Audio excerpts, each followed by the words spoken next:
Армысыздар, қайырлы күн құрметті Жайдарман ойындарының көрермендері. Бүгін Жайдарман сахнасында Қазақстан Кап ойындары өз жалғасын табатын болады. 1-8 финал сайыстары Жайдарман әлеміне қош келіңіздер.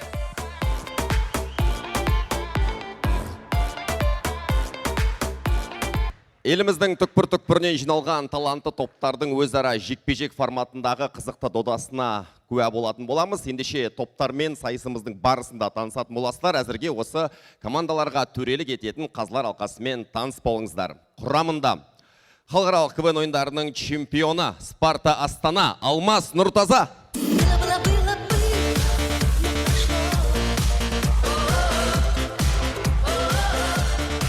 Жайдарман ойындарының алғашқы редакторларының бірі, аңыз адам, легенда жайдарманшы Рүстем Елжанов.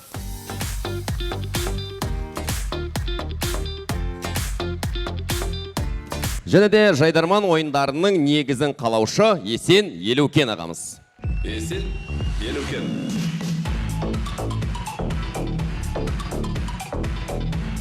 Құрметті көрермендер, бүгін өзара 8 жұптың бәсекесін тамашалайтын боласыздар. Алғашқы болып бастайтын Жамбыл облысы Меркі ауданының оқушылар үміт сарайы сахнада Меркістан командасы.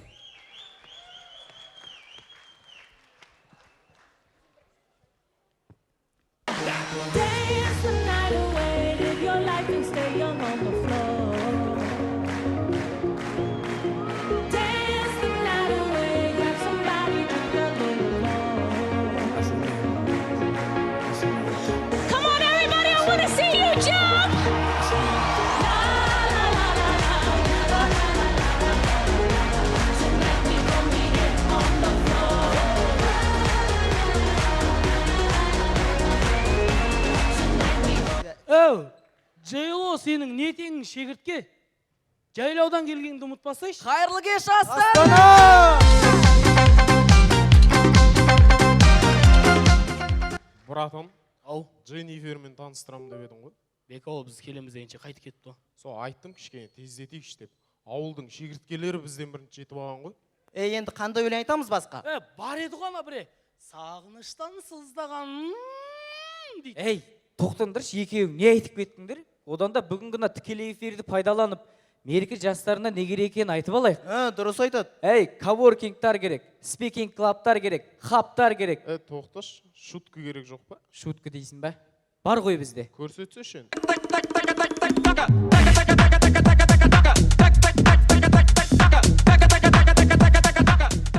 Тағы да қайырлы кеш, достар. Жаңа оқу жылында бірінші курс студенттерін бірден байқауға болады. Өлә, подругана документ тапсырған жерде оқымайды екенбіз ғой, а?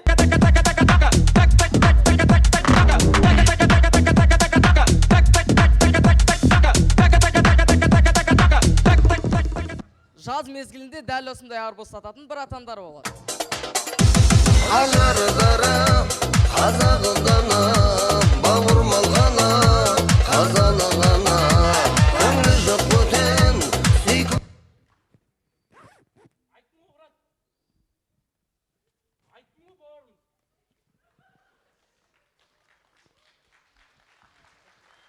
Айттым ғой бауырым, тәтті деп. Жоқ, көрдік қой енді. Біз жеп көрмейміз ба? Сен точно аласың ба?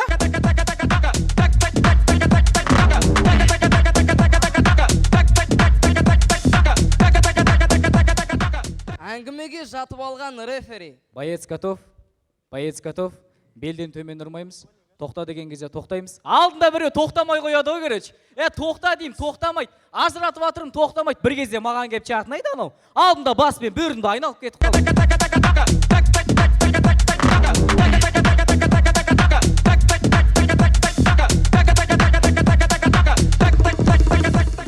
Қазіргі таңда ұбт-ның нәтижесін видеоға түсіру трендке айналып кетті. Сонымен үйде. Аңсадым жоғарыны, аңсадым биіктерді, ойлаған арманымды алдыма үйіп берді. Биіктік ол, жақындарың ең әуелі, есейді райымның әуені.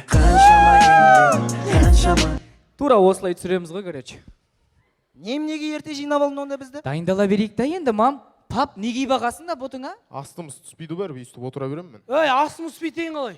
Мен үйге барып терлеп тепші, Бұтыма шалбар киіп келдің ғой? Сен де осы үйдің адамсың ғой негізі. Енді үйде де адам ар берді. Неге ар беріп жүр? Тұра тұрыңдаршы. Сен бала 37 балмен точно грантқа түсесің ба? Ой, иә, білем. Грантқа түспесек те, трендқа түсейік дедік те, енді эмоция беріңдерші, эмоция да.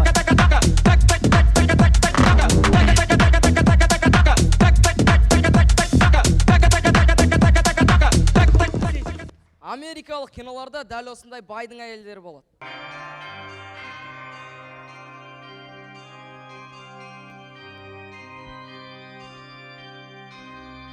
Негіз күйеуің жақсы адам еді. Оны өлтіргендер міндетті түрде жазасын алады. Питер, мен сенің человек болу екенді білем.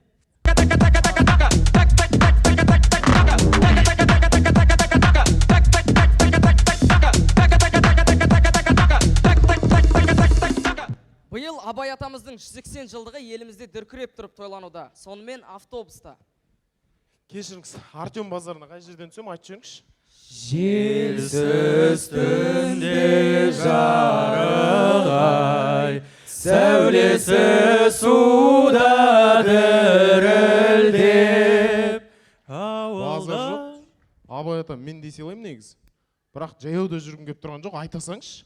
Көзімнің қарасы көңілімнің ашылмаған жүрегімді мен тук-тук қағайын. Сен рұқсат берші құлпын бұзып кілтін алайын. Мен сені таңдайын келін болуға. Ойын соңында жалпы жігіттер қалай ойлайсыңдар? Келесі кезеңге 1-4 финалға өте аламыз, сәл-пәл бүйтіп. Әу, не сен ойнап тұрсыңдар? Мен осы ойынға шықпай тұрып, ауылдан мал сойдырып Құран оқып шықтым. Братан, ол апаңның асы еді ғой. Енді дұғама да көнді қостым ғой. 1-8 бола бөлек мал соймен шырмен. Рахмет, Меркстан. Талай жерден артық егелі, кереметі өлкелі. Алғашқы өнер көрсеткен Меркістан командасы Меркі ауданы әкімінің орынбасары Мейірхан Азатұлына, сондай-ақ Меркі ауданының білім бөлім басшысы Айгерім Аханқызына өз алғыстарын білдіреді.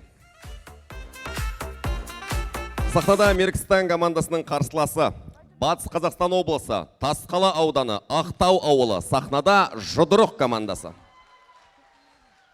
Ойлаш, жайдарманда отсың, зал толған адам жүргізуші шықты дағыны қазіргі ортада Жұдырық командасы деді. Жұдырық командасының жігіттері формалары бірдей, шалбарларының қыры пышақтай. Бір-бір микрофон ұстап алып сахнаға қарай көздерінің оты жарқ-жарқ ет. Жүзіп шықты ғой. Ойлаш.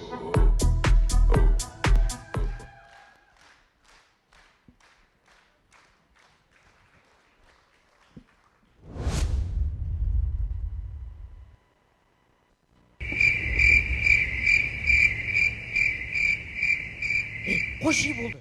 Итек ақша жоқ, сықыра бермеш. Түгілсіңдер ме бәше, барсыңдар ма бәрің? Кешіріңдер жігіттер, кешігіп қалдым. Тез жүршін. Қас.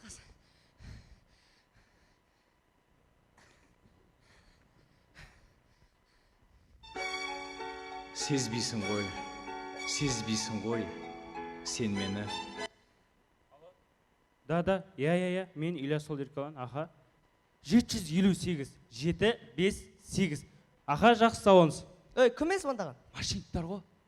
Өздерінше мені алдағысы келеді. Карточка артында 3 цифрді айтыңыз дейді. Ойлаған сияқты айта алмайды деп айтып саған соң қадалып қалды.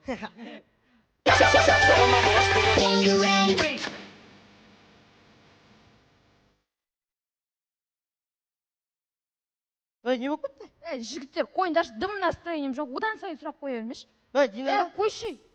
Не бұл көт шығар шықпасында бәрін жан-жаққа тартып. Сахна ашып, тығырыққа тіреліп атыр қой мына жерде. Саян, мен мына тығырықтан қалай шығу екенін білем. Қалай?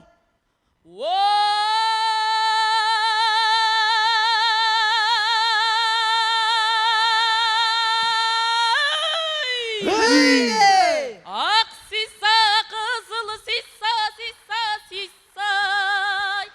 жүрмейді кімдер жаяу зорлы қылысай. Орманның Мұстафасы аттымдалып, атандымы сол себептен жаяумысай. Игигай, игикай, игикай, игикай, игикай, игигай, игикай, гой, игигай, игай. Шорманның Мұстафасы атымдалып, атандым сол себептен жаяумыса. Ей, мына қазақтың өлеңнің құдіретін қараш, кез келген тығырықтан алып шықты ғой.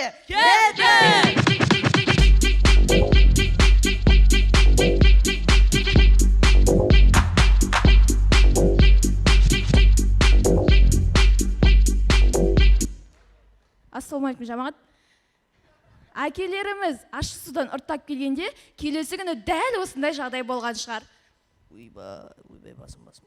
Жарты бетім істемей қалды осы. Гүлмира! Ау. Жата еді қозы. Басым сымпатыр. Гүлмира, өлтірмесің суақ беш, а? Ой, алқаш тұрыпты ғой, түнімен ішіп.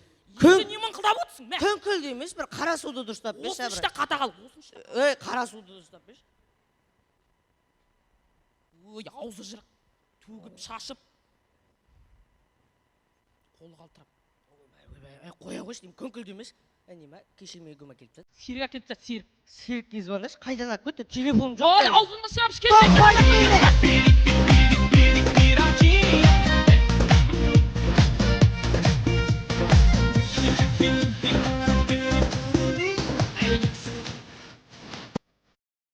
Неандертал адамдардың арасында да дәл осындай әңгіме болған шығар.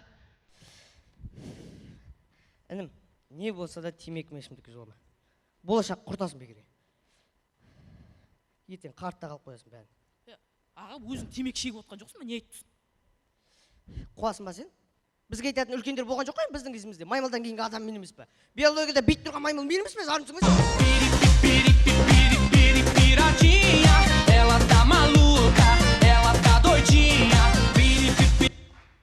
Апа, жастарға не айтасыз?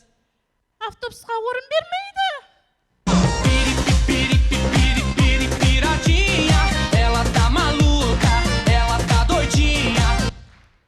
Әлеуметтік желілерден дәл осындай жарнама көрген шығармыз. Вставай, это место мэра. Почему? Потому что у него 10 тысяч мощи. А у меня 20 тысяч мощи. Это невозможно. Жылқысы ба, не болып кетті? Сұрағыңды қойшышы. Тупиттап қалдық қой, қай жаққа кергенімізді білмей. Реклама түсіріп кеттік па, не болып кетті? Ал енді сіз мына өнер жолына қалай кетіңіз? Ой, өнер жолына 5. Пожалуйста, отправляйте меня в Египет. Нет, отправляйся в Рим. Тасташы, қойшы.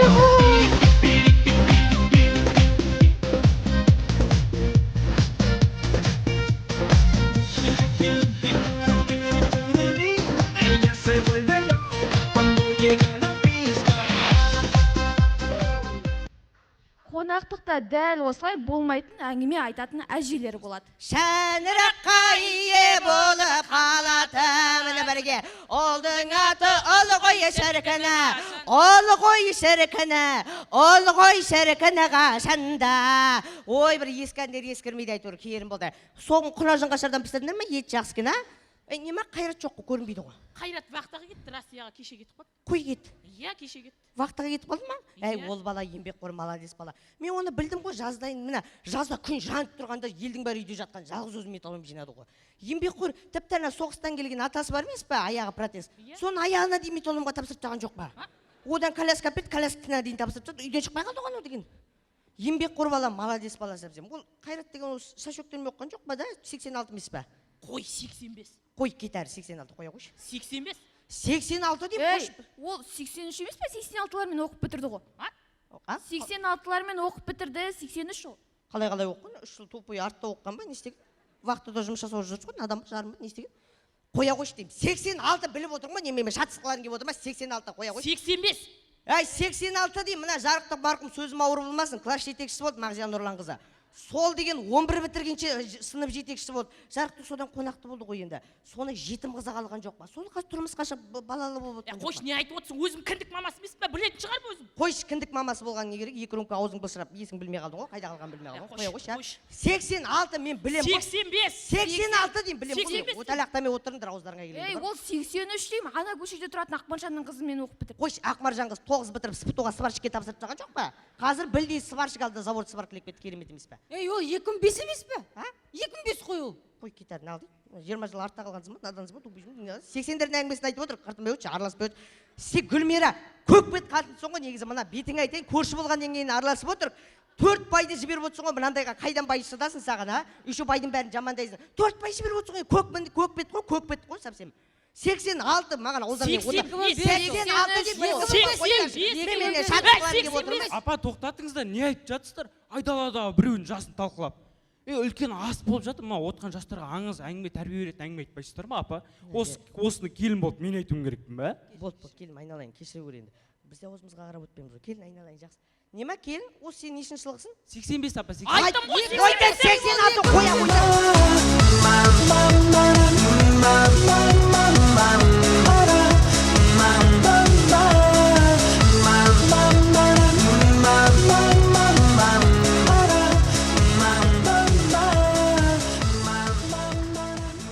Рахмет.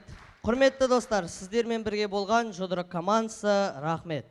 Біздің аттаттың башы, біздің айдың саябақ. Сені бақыт еткім келеді, алақанымда аялап, себелеп жаңбыр жауса. Алдырыңызда өнер көрсеткен жұдырық командасы Азданер мейрамханалар желісінің басшысы Алишер Молдашевқа өз алғыстарын білдіреді. Алғашқы жұп Меркстан жұдырық командалары сахнаға.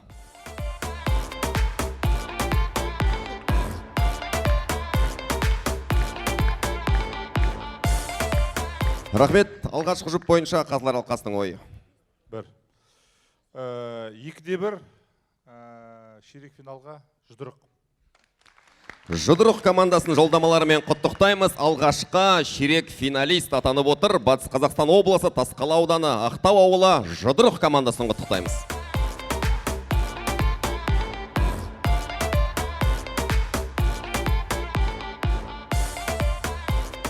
Жалғастырамыз. Екінші жұп арулардың тартысқа толы бәсекесі алғашқы болып бастайтын Алматы қаласынан келіп отырған біліп тұрып сұрайтындар командасы. Ойлаш, сен жас мұғалімсің, жұмысыңда авторитетің ұрып тұр. Оқушылардың барлығы респект тастайды. Директор болып кетуге возможность бар. Бірақ саған харизматичный мұғалім болған ұнайды. Директор срочно жиналысқа шақырады. Барлығында өтерген проблема. Срочно Астанаға жайдарманға бару керек. И коллегалардың барлығы саған қарайды.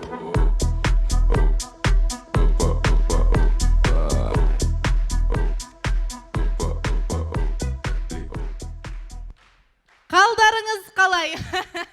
Жұмыс басталды, құдай самасын. Джунглиде деп ойлап қалмаңыздар. Биыл 1-ші сынып алып едім, балалар ғой шулап жүрген.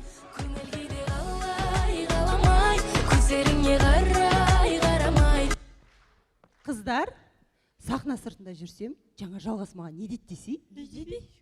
Сағатын қанша деп қояды? 24 дедім. Білікті маман екенсің ғой деп мақтады мені.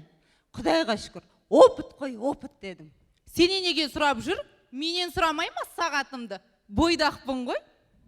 Баян, сенде опыт жоқ қой, опыт.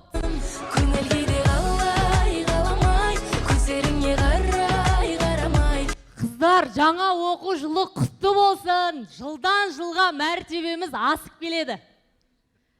Сол мәртебеміз қысқа дейін көтермей қоя тұрса болатын еді ғой. Бұрындары деген массовка болып, неше түрлі концерттерге баратын едік. Биылдыққа деген Реал мен Қайраттың ойына билет таба алмай жатырмыз. Сол мәртебемізге бөлінген ақшамыз жақсы болса, сол билетті өзіміз ақ сатып алатын едік қой.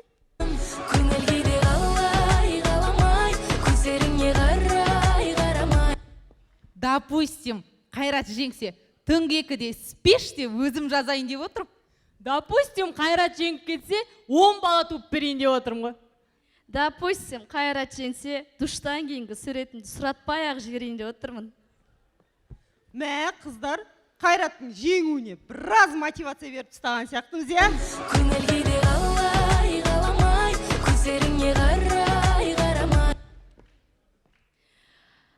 Бір минут, қыздар. Қыздар, 1 минуттан бұрын бар ғой. Бір жайдарманға келгеннен кейін бір өзіміздің өнерімізді көрсету керек сияқты. Көрсетейік та өнерімізді. Көрсетейік. Паш етейік та көрсеткенде. Паш етсендірші. Кімде қандай өнер бар? Бар ма? Бар ма сенде? Менде бір баяғыда бір пародия жасауым бар еді. Енді білмеймін неқта қалай болар екенен. Мощный болады әлі. Мықты болады. Онда өрістен желіні сыздап келе жатқан сиырдың даусын сала алам. Оны салмай ақ қой. Онда қыздар, мен көрсетейінші? Жоқ, сен көрсетпей ақ қой. Көрсетейін да өнерімді менде. Жоқ, көрсетпей ақ қой, сенікі табиғиға баян досым керек емес. Көңілгейде қалай қаламай, көздеріңе қарай қарамай. Қыздар, бір минут айтып алайын, Йокохама, маған жазатын жігіттерден тормозы мықтырақ. Сен нағыла жарнама тығып тұрсың ғой? Енді Йокохама деген біздің демеушіміз емес пе? Білем, Йокохама біздің демеушіміз екен. Бірақ Йокохама жарнаманы қажет етпейді ғой? Бәрі біледі Йокохаманың мықты екенін. Йокохама, жігіттердің сенімді резеңкесі. Көңілгейде қалай қаламай, көздеріңе қарай қарамай. Қыздар, болмайды, мынау қоқ біткен сияқтымыз. Есен аға көрдіңіз ба? Қазақстан капты редактура болмаса не болатын? Қазақстан капты редактура болмаса да, сама редактура деген болу керек қой? Мұғалімдік өмірдің өзі. Постоянный саморедактура режимінде жүреміз ғой. Мектепте мұғалімбіз, үйде мұғалімбіз, көшеде мұғалімбіз, жағажайға барсақ мұғалімбіз, бассейнде мұғалімбіз. Жайдарманда кішкене кеңінен демалайық дедік та. Сөз соңында ұстаздың айтқан істе, істегенін істеме. Алдарыңызда өнер көрсеткен, оқушылардың жүрегінен орын таба білген алматылық харизматичный ұстаздар. Рахмет, Астана! Европа қарашы, бұл қазақтың ұстаздары!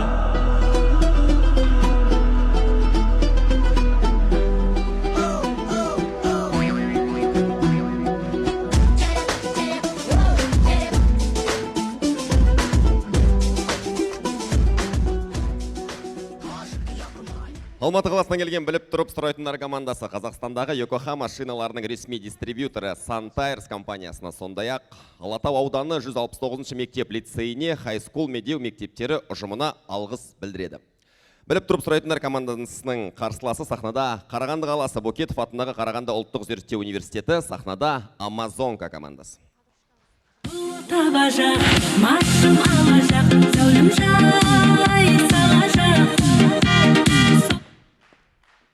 Қарағанды Астана 3 сағат, Қазақстан кап стаж 5 жыл. Қашан финалға өтеміз? Кім есептеп береді? Сахнада ұстаздар. Қыздар, байқайсыңдар ма? Біртіндеп сауатсыз болып бара жатырмыз ғой. Бір сауатты болайын десен, министрліктің өзі қыркүйек, көкөніс, шекара деп жазыңдар дейді. Сол баяғыша неге қыркүйек, шекара, көкөніс деп жаза бермейміз? Сосын ред флаг деп жазылады ма? Әлде ред флаг деп жазылады ма? Қалай жазылса да, пешенеңе жазылғанын көресің да. Қыздар, есте сақтау қабілетіміз нашарлап бара жатыр. Қыздар, есте сақтау қабілетіміз нашарлап бара жатыр. Басымызда не бар? Толық қате информациялар бар, ақпараттар бар. Мысалы, Мерей өзінің жігіті туралы керек емес ақпараттарды сақтап, жинап, жаттап жүреді. Сол не үшін керек? Қалай не үшін? Ертең жігітіммен ұрысып қалғанда по факту қойып тастамайын ба? Сағат 4:30-да Даяна дейтін қызға лайк басып, комментарий жазың деп. Бетіне айтып тастамайын ба? Жарайды, мен қойш, Гүлден Жайдарманда 2005 жылдан бергі кім чемпион екен бәрін жатқа біледі.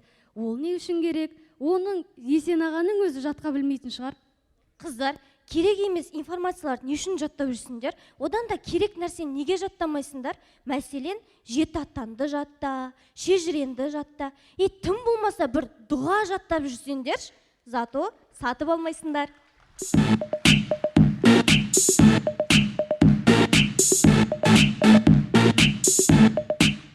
Таныс болыңыздар, командамыздың жаңа мүшесі Дилназ. Дилназ Марат Достаев чемпион болған кезде дүниеге келген. Аралас Арал чемпион болған кезде алғаш мектепке барған. Байдың балалары чемпион болған кезде мектепті аяқтаған. Айттым ғой, бүкіл чемпионды біледі деп.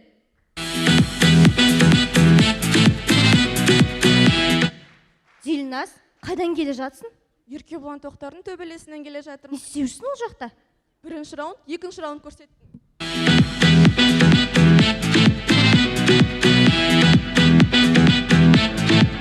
Не істеп жүрсің? Тұршы орныңа.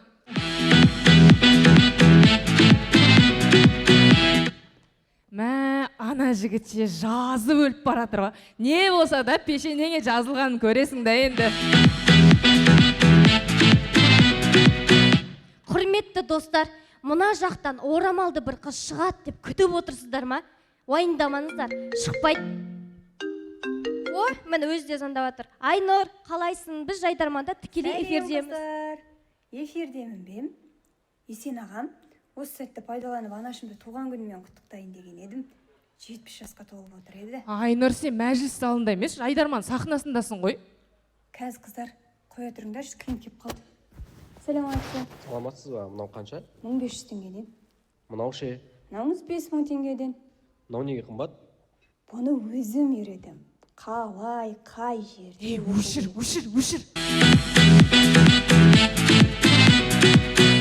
Қыздар, естідіңдер ме? Қарағанды қаласы әлемдегі ең лас қалалар арасында 3-ші орында алып тұр екен. Ал бірінші, екінші орынды Үндістан қалалары алып тұр екен. Масқара ғой, ә? Сол үндістер ғой біздің Меді универге келіп қаланы ластаған. Әйтпесе біз бірінші орында тұру керекпіз ғой.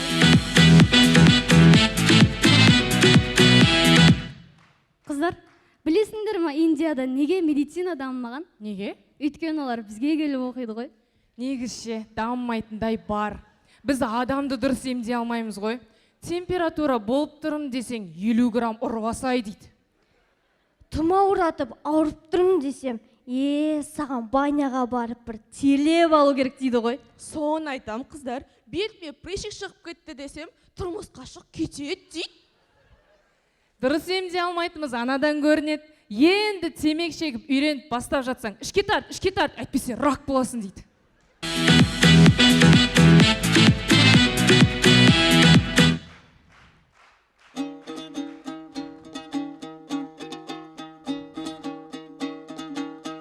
Ай, у меня ноль. Себебі Жайдармансыз өмірім бол. Сахнада біз болайық королева, жюриде отыр валет, тұз бен король. Сақалды алмасаға валет болса, Елжанов Рүстем ағам нағыз король. Есен аға, мен сізді тұзғып қойдым, себебі қолыңызда тұр ғой контроль. Финалға өту үшін келіп қалдық, айтыңдаршы қалай ет код пен пароль. Соль.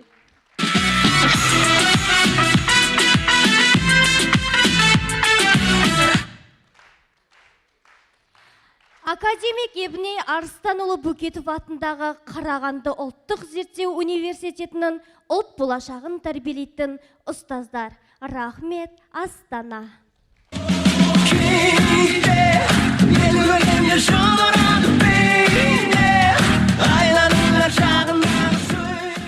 Амазонка командасы Бөкетов атындағы Қарағанды ұлттық зерттеу университетінің ректоры Нұрлан Дулатбековке өз алғыстарын білдіреді. Өнер көрсеткен қос команданы сахнаға шақырамыз.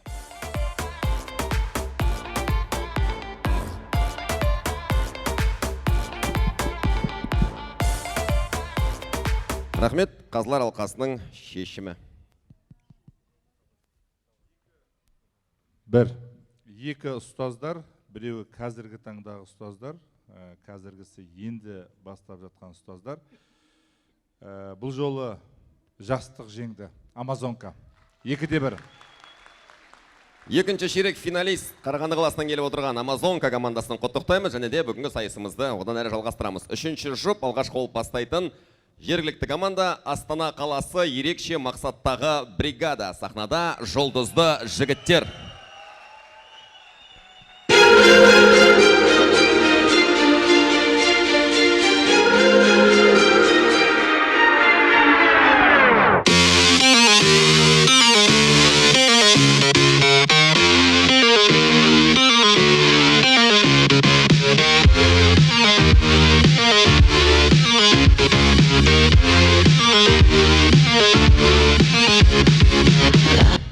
Саулықтарыңызды тіледім, байдақ елдің тұрғындары. Кеш жарық Астана.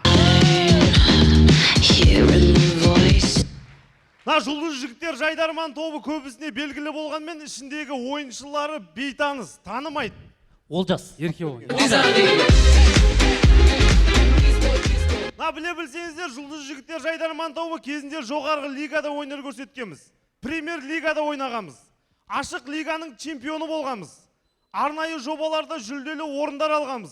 Ал қазір Қазақстан капта жүрміз. Командир деймін, осы біздің команда, біздің квартира сияқты жаймен бір жоқ болып баратқан жоқ па?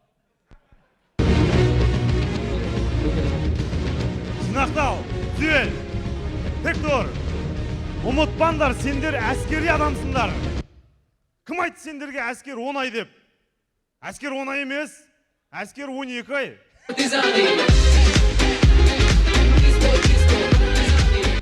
Сосын жігіттер, бізге келесі турға өтуіміз керек. Егер өтпеген жағдайда әр қайсыларыңа вне очередь наряд мәңгілікке. Келесі турға өту үшін бізге ең алдымен әскери тәртіп керек, табандылық керек, бірлік керек, және жауапкершілік керек. Командир, әзіл керек емес па? Сен немен жағаласып тұрсың? Сен түрің маған ұқсайды негізше, сарағаштық емессің ба? Сарағаштықмын ғой. Онда мамаңа сәлем айтшы.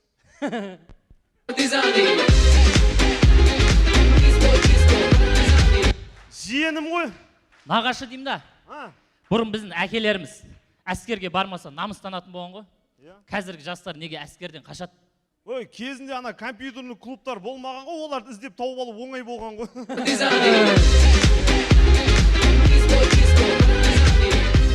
Неғысы сендер жалғастыра беріңдер, мен қазір кодада келем. Олай болса, өздерінен қарағанда формаларын лицосы қатты айналған жұлдыз жігіттер, біз бастаймыз. Кетті!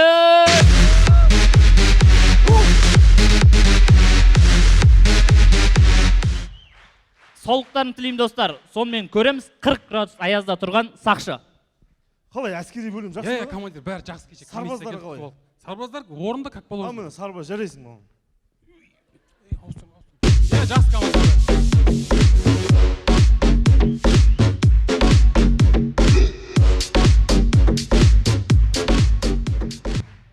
Саулық тілейін достар, сонымен тамашалаймыз. Барлықтарыңызға белгілі, қазіргі таңда әскерге адам жетпей. Сонымен тамашалаймыз, шекара шебінде. Сарбаздар ауысымға.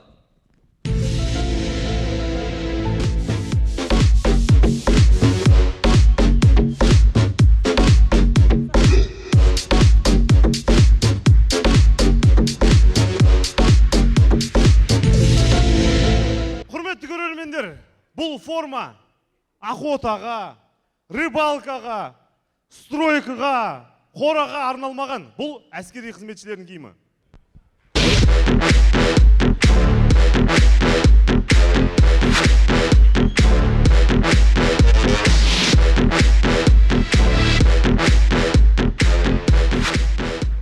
Сонымен тамашалаймыз, әскердегі дискотека.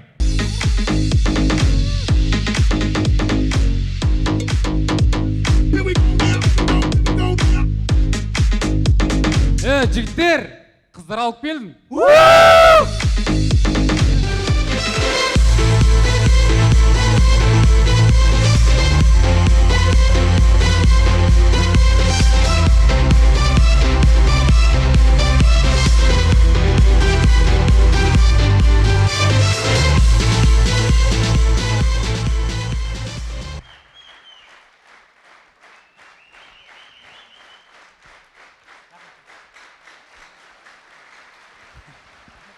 Рахмет. Құрметті достар, сөз соңында. Нағаш деймін да, осы сәтті пайдаланып, бүгін анам туған күні құттықтап алайыншы.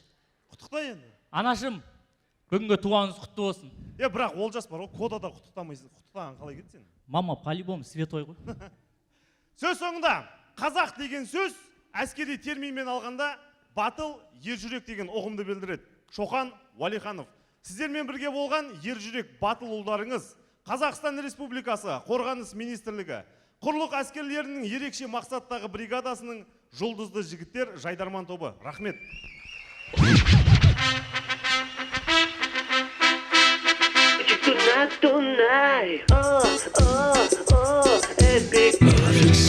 Қахарман жігер оты жанғандар офицер жаужүрек. Алдарыңызда өнер көрсеткен жұлдызды жігіттер командасы Астана қаласы ерекше мақсаттағы бригада командирі полковник Абай Әлібековке өз алғыстарын білдіреді.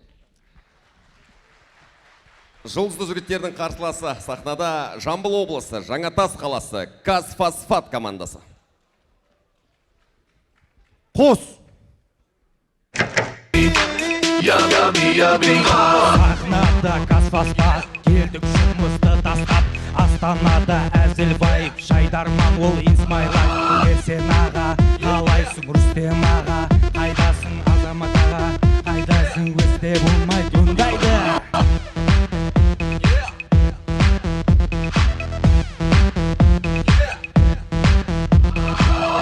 Қайырлы кеш Астана! Қымбатты достар, біздің командаға мұқият мән беріп қараңыздаршы. Ана тиктокта алқаштары бар ғой, забордың артына музыкамен шығатын. Естеріңізде ме сол кісілер? Мыналар ше?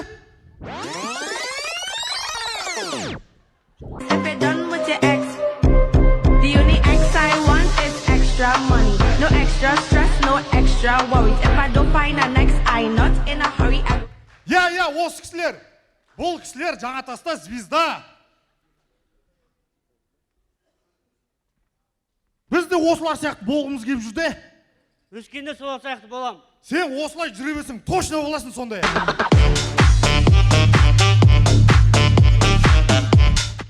Қымбатты достар, біз фосфор шығаратын заводтан болғаннан кейін бүгін жарқ-жұрқ етіп ойнаймыз. Біз де жарқ-жұрқ етіп ойнаймыз. Томи, шиқ-биқ деген жоқ, жарқ-жұрқ дедің. Тұрыңдаршы орындарыңа.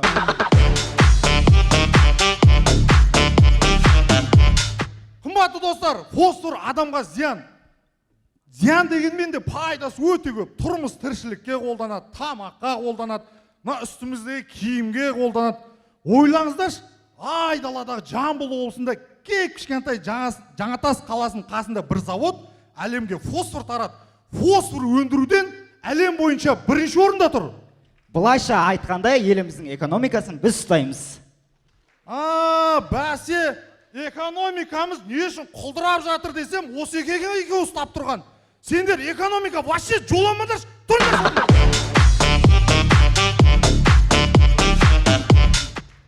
Жасик. Ау Асеке. Не үшін чемодан ұстап аласың? Не бар мынам ішінде? Қазір көрсетем Асеке.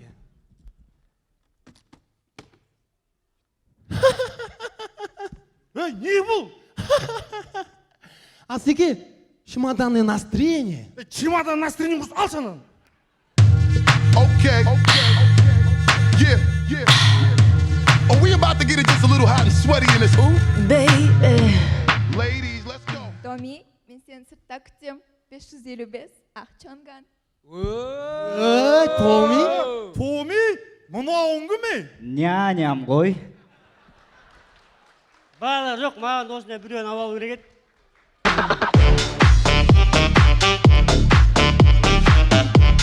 Қымбатты достар. Алло. Асеке. Нұрболат, не үшін звондавасың? Екеуміз бір сахнада тұрып қой. Өзіңіз ғой әзілдерді айтатын кезде айт деген. Мен саған звондап айт дедім ба? Бұлай айтпайсың ба? Болды онда. Болды, жігіттер, бастайықшы. Олай болса, Масвази, Казфосфат, өзің білесің.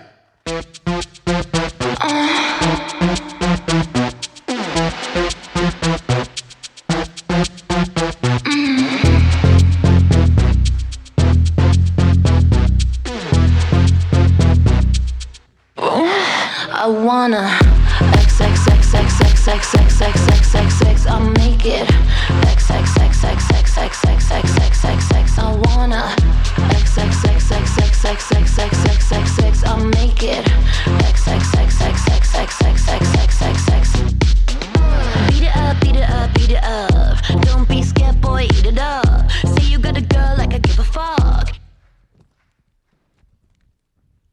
Құрметті достар, көреміз белгісіз бір жарыста.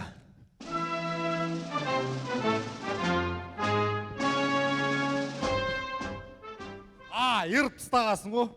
Еще екеуі жабылған ғой. Еще шахматтан. Ей, ақымақ, Д-мен жүреді дейсің, Г-мен жүреді ат.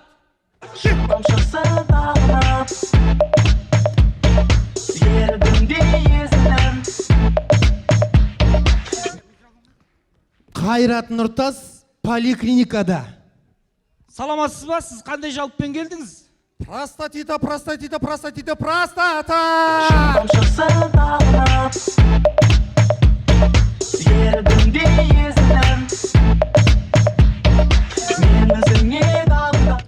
Болашақта елімізде осындай жағдайлар болуы мүмкін. Көшеде түнгі сағат 3 абайлаңыздар.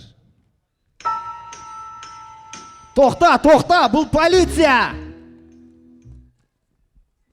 Ойбай, қорқам. Қорқам. Ал жарайды, ал тоқтадың, сендер не істей аласыңдар? Құжаттарын көрсет. Қоймадыңдар ғой. Мә. Асылханов. Квадразели. Асанәлі. Бабушкой. 89. Қойшы, шаршап кеттім, кете берші бар, боссын.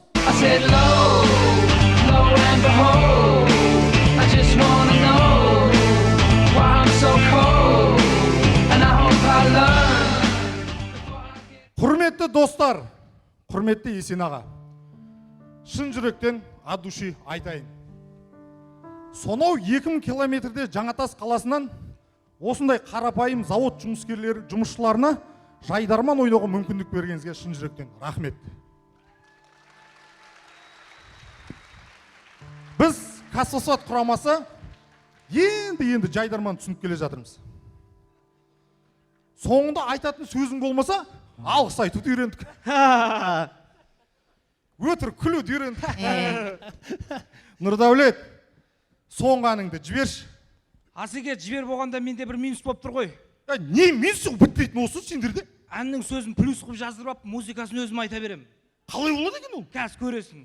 Жайдарман біз сені жақсы көреміз, Астана біз саған келеміз. Қош болды. Сіздердің алдарыңызда болған жайдарманды енден түсініп келген Қазфосфат құрамасы Жаңатас, Есен аға, рахмет. Большие города, пустые поезда, ни берега, ни дна. Қазфосфат командасы Қазфосфат компаниясының бас директоры Серік Тұрсынбековке, сонымен қатар бас директордың орынбасары Ерсін Сариевке өз алғыстарын білдіреді. Жұлдызды жігіттер және Қазфосфат сахнаға.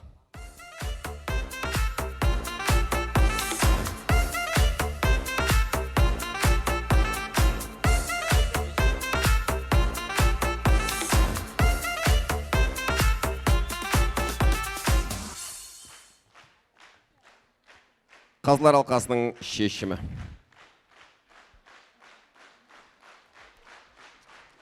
Үшінші жұп. Бізде толыққанды үшеуміздің ойымыз бір жерден шықпай жатыр. Бұл жұпта да сондай. Сәл ғана басымдықпен есеп 2-1 жұлдызды жігіттер ширек финалда. Жұлдызды жігіттер командасын жолдамаларымен құттықтаймыз. Тағы да бір ширек финалист анықталды. Жалғастырамыз. Келесі 4-ші жұп алғашқы болып бастайтын сахнада Алматы қаласы, Алматы технологиялық университеті, АТУ Мини.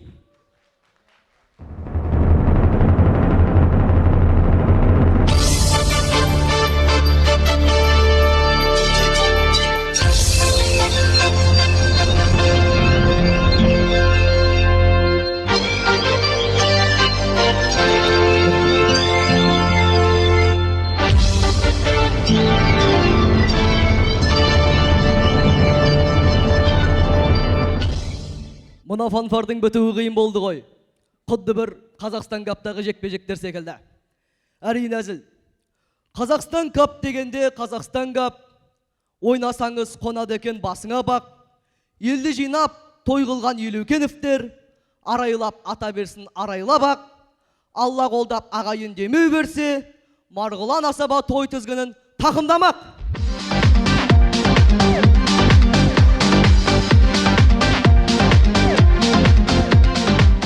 Сен басын сема миллиондікі ғой мынау. Мен сендерге менікі дедім бі? Қазақстан гап, Жайдарман гап бірдей болғасын қоя салдым. Тем более ол кезде жюри басқа болды ғой, білмей қалады. Есен аға көріп қойды ғой ойын. Ой, сөйлесіп қойған мен Есен ағамен. Не деп? Сағат 4-те кешікпей келіңдер деді. Ровно келіп тұрған жоқпыз ба? Қайырлы кеш Астана!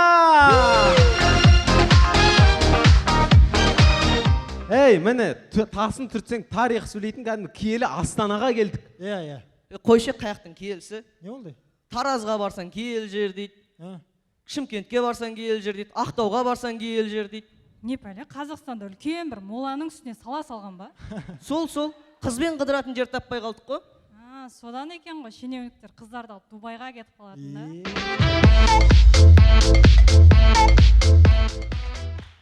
Данияр, ертең не істейсің, боссың ба? Жоқ, ертең бос емеспін. Мен ертең соңға барып арқама 80 лира алып қайту керек. Неге, жынды ма? Ой, қазақ хандығы кезінде арғаталарым бірдеңе бүлдіріп, сөйтіп жеті ұрпағымен жазалансын дейтін үкім шықты ғой. Қазір батя бар, мен бар, бәріміз косякта жүрік қазір. Ойландаршы. Франция мен Германияны қосып жіберсек.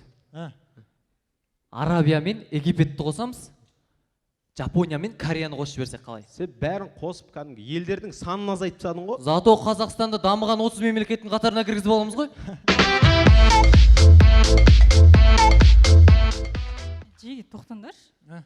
Біреуің басыма дүре соқтың дейсіңдер, біреуің тамада боласыңдар, біреуің мемлекеттерді қосасыңдар. Маған не ойнайтын әзіл қалдырмадыңдар ма не? Жоқ, әзіл бітіп кетті ғой бізде. Бітті сол. Жоқ па? Жоқ. Тапсам менікі ма? Сенікі? Кән секірш болған. Кән не анау шығаршы қалтаңда. Не дейді? Көшеде болған оқиға теп шығарға кергеміз. Так, не аны алып берші. Шаттан қазақ. Жақында ғана Қайрат футбол клубы. Жеген мынау мужской емес па? Унисекс қой, айта бершеш. Жақында ғана Қайрат футбол клубы чемпиондар лигасына өткен болады. Содан бері Алматыда үлкен той. Той кәдімгі. Қазір Алматыда Қаныш Сәтбаевқа қарағанда Дастан Сәтбаевтың лицосы қатты. Одан кейін әліппеде А дегенің ана емес, Анарбеков болып жатыр ғой.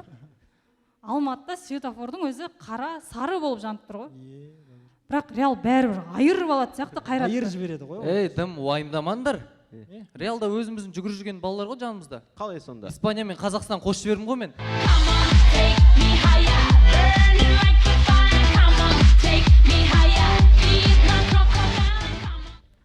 Балапан телеарнасында дәл осындай қорқынышты ескерту видеолар болады.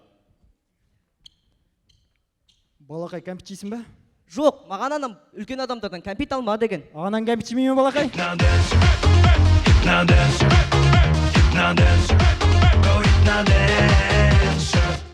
Жарымес тамада.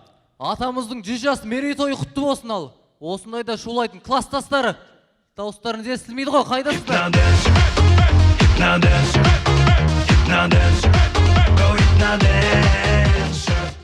Құрметті военный адамдар, бізге де күліп отырыңыздар. Бізде военный кафедра оқимыз.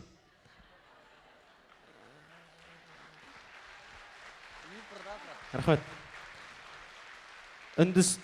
Үндістандағы киносъемка. Жагдиш, бұл қай сасқаның? Стоп, снято. Болды ма не? Қалған өзі монтажбен істей балам, тұтыш депсе.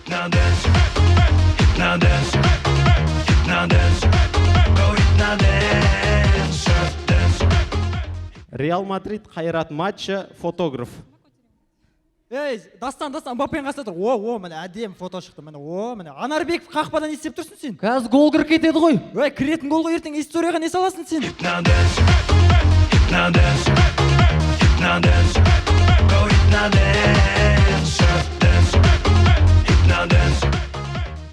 Өзінің қонағы туралы барлығын зерттеп тастаған журналист. Келесі сұрақ. 4-ші сыныпта арайлы алтын күзім сайысында картошкадан кірпік шешен жасапсыз. Сол кезде қарсылас сыныптағы Айгүл капустадан аққала жасағанда өзімді жеңілдім деп санамайсыз ба? Жоқ, таза жеңдім ғой, таза. Мойындамайсыз, Мойындамайм. Әліппемен қоштасу 1-ші класста. Қ әрпі туралы тақпақты қырғыздардан ұрлаған дейді. Жоқ, әкеммен отырып жаздым ғой мен. Пипылдатып саған, мен шулатып барсам, ақ гүлім мінген, мен ғой ханзадаң. Терезеңе қарап, гүлім дейсің маған, жүрші қыдырдан. Рахмет. Құрметті Есен аға, сіз осы жайдарманшылардың әкесі дейді ғой, иә? Иә, әкеміз ғой. Есен аға, сіз менің болашағыма салғырт қарап жүрсіз. Ей, Мен ата-аналар жиналысыма келмейсіз, сіз менің сабағыма қарамайсыз. Жоқ, Есен аға әкең ба сенің? Әкем ғой. Неге Есен аға деп тұрсың? Кемпір шалдың қолында өскенмін да.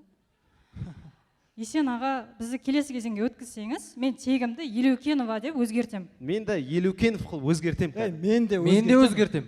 Олай болса алдаңызда өнер көрсеткен Елеукеновтер әулеті. Рахмет Астана.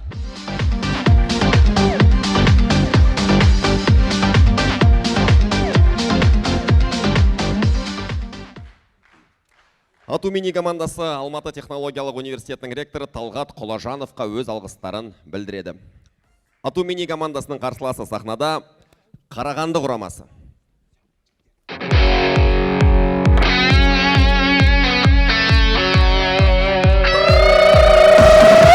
말구두에 쫙 달라붙는 가죽 바지 스피커에 쫙 달라붙는 기타 소리 Rockwell Қазақстан Кап 1-8 ойын, бүгін маңызды ойын жігіттер. Мектепте ойнаған, дышыда ойнап едім ғой, актив залда 1-2 үздік ойын шалған дейтін керек емес кәм. Жақтарыңды ашып ойнау керек. Астана қалай шықты?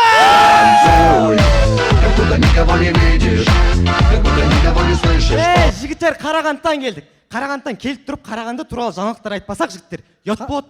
Қарағанды қаласы әлемдегі ең лас қалалардың ішінде 3-ші орында тұр екен. Мына жаңалықты айтсаң да ұят болатын сияқты ма, қалай?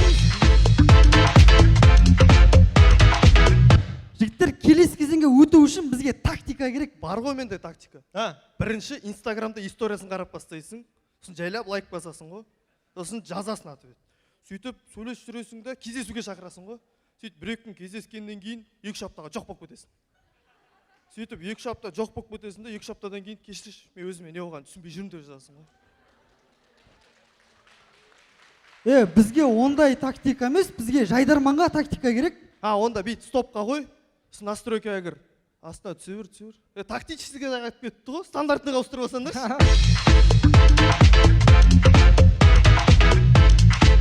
Аслан, кеше қайтадан дейтін кино көрдім. Анда бәрі қайталана береді екен. Сосын? Аслан, кеше қайтадан дейтін кино көрдім. Анда бәрі қайталана береді екен. Сосын? Аслан, кеше қайтадан дейтін кино көрдім. Анда бәрі қайталана береді. Айхан түсінді уже бәрі екеуміз бірге барғанымыз. Ержан, 380 мыңға курс оқып бастадым. Қандай курс? 3-ші курс.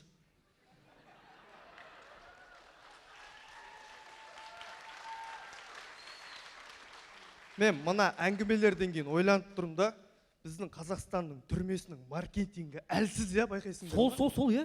Соны дамытайықшы, қолға алайықшы біз. Дамытайық. Бәріміз кешке саябаққа петличкамен шығамыз. Сосын сұраймыз, 1 жыл сізге или 2 жыл басқаға деп. Пожалуйста. Тиктокқа саламыз. Креатив қосу керек түрмеге. Түрменің атын жаза лайк деп қойып қойық. Мына тамаша. Ұнады маған, жаза лайк деген ұнап тұр. Мен кірім келді сол түрмеге, қара. Жаза лайк, жазалындаршы мен. Аузыма қызыл шайықты қысыр қойып, қолыма наручник тағып, бүйтіп тұрып, төсекке кетіп танаш мен алып. Ернес, не айтып отырсың? Қазақстан цифрлық мемлекеттің қатарына кіруге Ой, шалдаршы, ол немене цифрлық мемлекет бірдеңе деп кірдік қойған. 1, 2, 3, 4, 5 мен кіріп тұрмын, пожалуйста. Әлде қандай қылып оны цифрлы мемлекет деп. Бүйтші сен одан да бір сан ойлашы. Ойладым. Соны 2 көбейт. Көбейттім. Одан 17-ні ал. Алдым. 3-ке қос. Одан 18-ді ал. Не шықты? Қумаш, не шыққан? Сен айту керексің ғой маған? Мен жаңа 2 көбейттім ғой, сол жерден 2 атымды қалдым мен. Болмаса ерақа шут ойнаймыз ба? Ойнайық, жастардың бәрі ойнап отыр дейді ғой соң қазір. Жетіп қалады, сөйтіп қарап, шыдамай көздері орбитадан кетіп қалады. Саусақтар жыбыр-жыбыр тыңдамайды, күпкір арсың болса ұнамайды. Жалғастырамыз. Үйде аналарымыз кейде дәл осылай асыра сілтеп жібереді. Бүгін ертең кетем-ау деймін. Мама, қош қайдағы жамандық шақыра бермей. Или бір секунд өткен, Ержан билетімді қарап жүрші мен.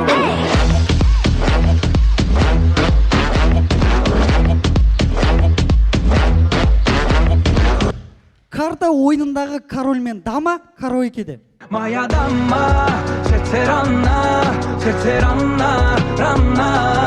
Уй, қарағатыным менің.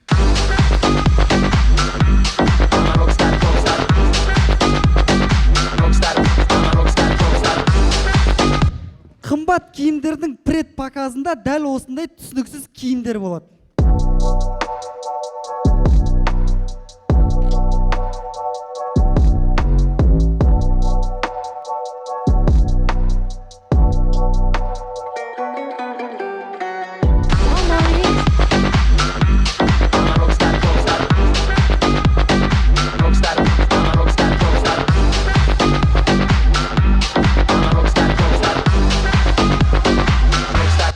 Мектепте мұғалімдер дәл осылай тұтқиылдан шабуыл жасайтын. Сөйтіп, Абай 13 жасында әжесі Зеремен бірге өзінің білімін әрі қарай жетілдірді.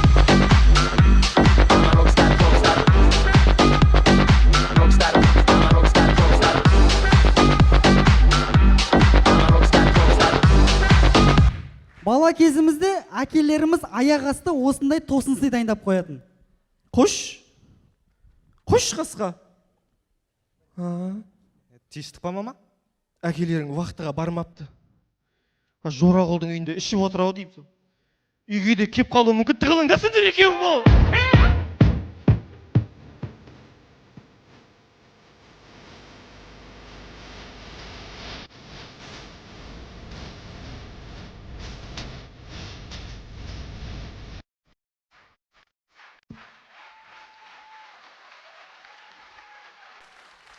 Рахмет.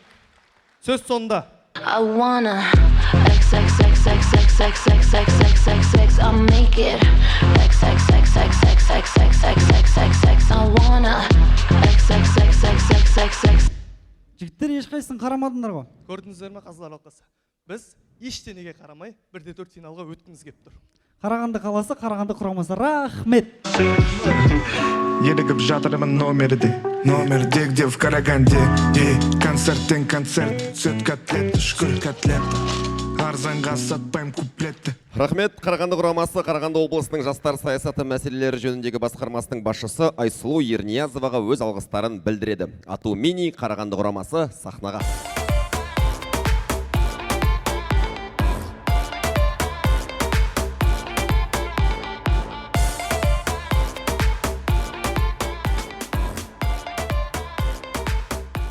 Қазылар алқасының шешімі. Бұл жұпта да шешім оңай емес, сәл ғана басымдылықпен ату мини. Қол соғып, сахна сыртына командалар шығарып салайық. Ату мини командасын жолдамаларымен құттықтаймыз. Қазақстан кап сайыстарының өтуіне қолдау білдіргендері үшін Жайдарман ұжымының атынан Аманат партиясы жастар рухы жастар қанатына өз алғысымызды білдіреміз. Шашап қалған жоқсыздар ма? Көңіл күйлеріңіз қалай? Барлығы жақсы ма? Жақсы болса, келесі сахна сыртында қобалжып тұрған командаларға шабыттандырып бір қол соғайық. Көңіл күй қалай?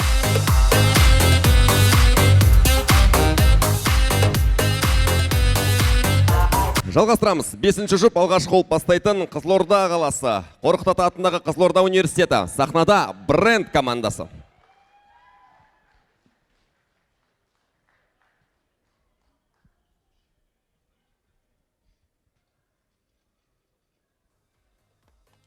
Қызылорда қаласы Қорқыт Ата атындағы Қызылорда университеті. Сахнада бренд командасы.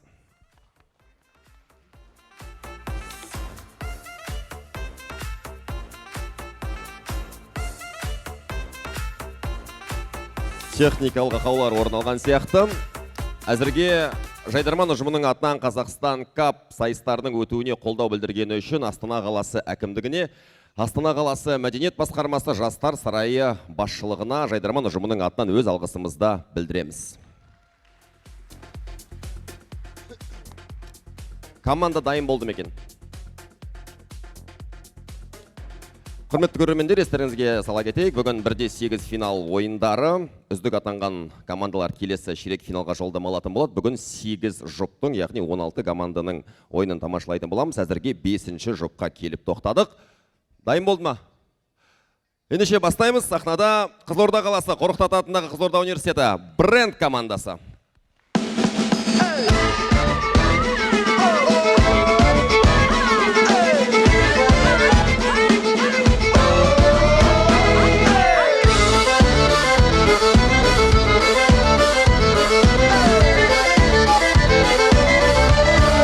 Ей, жаным Жайдарман, жаман, сағынып қалдым Жайдарман. Одан бөлек, Есен ағам кеп отыр. Есен ағамды вообще қатсам қалдым. Одан бөлек, Рүстем ағам да келген ғой, ойлаңыздар. Сен Жайдарманды қайдам, Гүлназды қатты сағыныпсың бір ағай. Сәлем Қазақстан!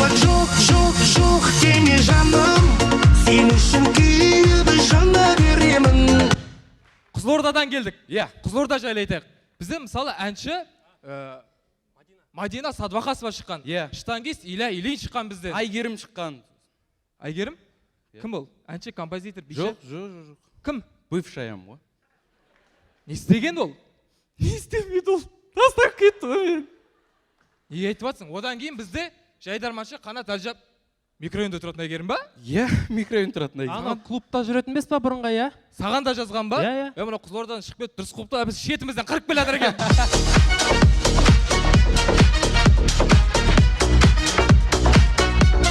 Осы байқаймын да жігіттер, сігандардың қолындағы балдар өмір ұйықтап атады, иә?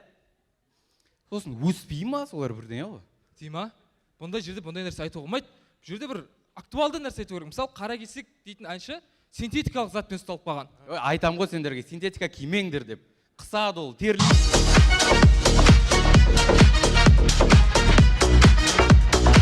Балдар, Астанаға келдік қой, бір қызбен танысайын дедім. Астананың қыздар жаман требовательный екен ғой. Біздің кезімізде қандай еді? Ой, Есін аға, Рүстем ағалар біледі ғой.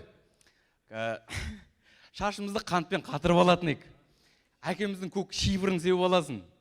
Сосын әкеміздің берген көк волгасымен барасың кездесуге. Сен соңғы рет қызға қашан барғансың? Әлде Қамарсұлулармен кездесіп жүрсің ба? Қамарсұлу. Не әзілен, но? Біз кезінде қалай өйтінек, Есін аға, Рүстем ағалар біледі. Қойшы болды,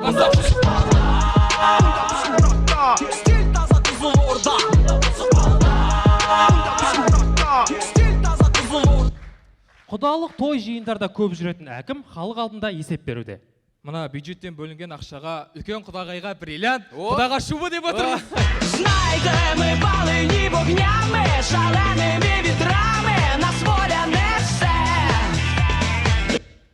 Бала күнімізде қонақтар келген кезде тілек айту мүлдем оңайға соқпайтын. Айтасың ба? Айтасың ба? Мына баламның әні бар екен, айтсын ал. Знаете, мы полыни огнями, шалеными ветрами, нас воля несе. Дайте дорогу, не питайте, для чого і любіть нас такими, як є. Елестетіп көреміз, аналарымыз мілтсе, яғни полиция жұмыс істесе. Ана ұрын таптыңдар ма? Таппадық. Тұр еді ғой сол жерде. Таппадық қой, қайта-қайта көрдік. Ай, тұр ғой, көздеріңді ашып қарасаңшы, мен барсам тауып келем ғой соны. Таппадық қой, енді қайта-қайта қарадым. Ай, сендерге бәрін бүйтіп көздерің алдына іліп қою керек па бірден? Барсам табам да келем ғой осыдан мен деген. Ай, сендерді бір. Жүр. Нау не? Нау не? Ұры демей немене мынаны. Нау не ал? Қақтан таптыңыз мұны? Ай, шкафта көк трикоңның қасында тұр ғой. Знаете, мы полыни огнями, шалеными ветрами, нас воля несе. Дайте дорогу, не питайте, для чого і любіть нас. Базарда осындайда апаларымыз кездесіп жатады. Апаннан бірдеңе қоршап қоймайсыз ба? Мен киініп алмайын ба? Әй, үйде сендейдің төртеуі бар, құрсын киінеміз, кім қарайды саған? Ұят болды да мен. Апа дейін сол ма? Суретке түсірген. Басылып кетті. Балаларым ап берген ма, новидан. Арастып, басылып кетті береді. Балаларыңыз айфон ап беріпті да, иә? Соңғы. Қойып, киінеміз, кім қарайды құрсын саған? Ойты ба, бұндай да болады. Не болды, апа? Өзің даптарда Человек Пауктың дүрсен киіп алғанда, Майра нағара қақа болып жатыр нешті. Знаете, мы полыни огнями, шалеными ветрами, нас воля несе. Дайте дорогу, не питайте, для чого і любіть нас. Қазір харекет қоры креативті түрде пранк жасап үй беретін болған, сонымен көрейік, харекет қатты кетіп қалса. Не істеп атсың? Не мынау, қалай жуат адам? Шықшы болды жұмыстан. Шыққанда, мен 5 балам береді, квартирам бар, қиын тұрамай еді. Шамаңа қарап туынбайсың ба енді? Болды, басымды қатырма, бүгін арызың жаз, жұмыстан кетесің болды. Ашуландырып қойыңдар ғой әбден. Дегенмен, қуантып жылатса да өмір талайды, күндерде. Мына сізге Қаракет қорының атынан 1000 бірдеңгесінші баспананың кілтін тапсаймыз. Сездім ғой, менше сезгендей болдым. Айғыз жуғаннан білдім ғой ше. Кірегізде охранник боқтап жүрді, одан да білдім ғой. Охранниктің пранкқа қатысы жоқ негізі. Қой? Басынайын депсің, бергеше. Өзіңе берсек қарағың,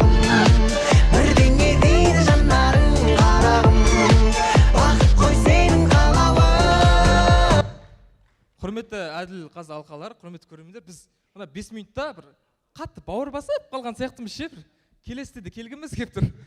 Қой, жақсанда Астана. Мен сені көзіңнен танып аламын, мен сол аяғы қара Алдарыңызда өнер көрсеткен бренд командасы Қорқыт Ата атындағы Қызылорда университетінің ректоры Бейбіткүл Кәрімоваға өз алғыстарын білдіреді. Бренд командасының қарсыласы сахнада Ақтөбе қаласы Марат Оспанов атындағы Батыс Қазақстан медициналық университеті Оспанов құрамасы. فرحة الليل مجنونة خلي الفرحة مضمونة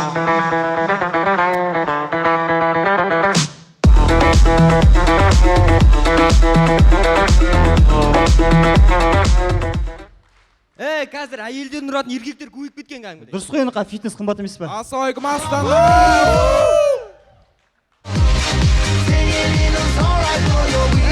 Соңғы жаңалықтарды естідіңдер ме? Ауғанстан туристерді шақырып жатыр дейді. Бұрыннан шақырмайтын бет олар. Жоқ, осы жол турист қылып кәдімгідей. Байқадыңдар ма, қазір полиция қызметкерлері көбейіп кеткен кәдімгі. Тас лақтырсаң соларға тиіп жатыр ғой. Жоқ, енді неге тас лақтырып жүрсің? Соны қою керек, тас лақтыруды.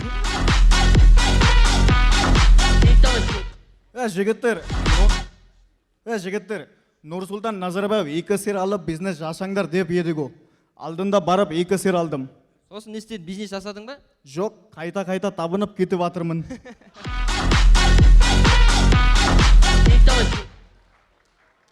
Мына қара бала дұрыс айтады. Қазіргі таңда бизнеспен айналысып сондай. Сонда мені қара деп тұрсыңдар ма? Сен қара деп тұр ғой. Қара демеңдер, мені мокрый асфальт деңдер.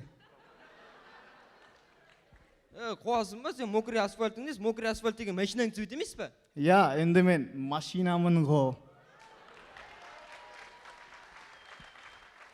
Сен әрі кетсе кір машина болыпсың. That's the sound of the police. That's the sound of the beast. ये क्या पागलपंती है, रोज बुला लेते हो, कुछ करवाते हुए मुझे बहुत ही ज्यादा गुस्सा आ रहा है और ये मेरा लास्ट है. Last means last. Нақылдет мынау.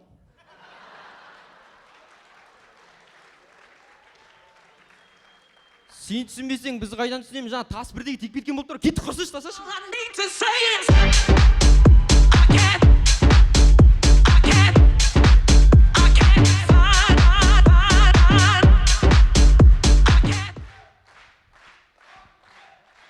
Рахмет. Сонымен тамашалаймыз. Оқудан шығып кеткен Қазақстандағы үндістер. Қоша 2 адам, қоша 2 адам. Kaymaklamas, maylamas, kaymaklamas, maylamas.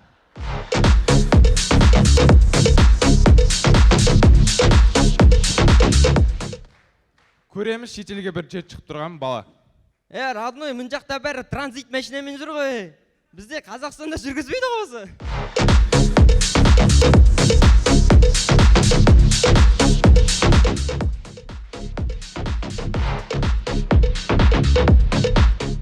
Көреміз дәрігердің қабылдауында.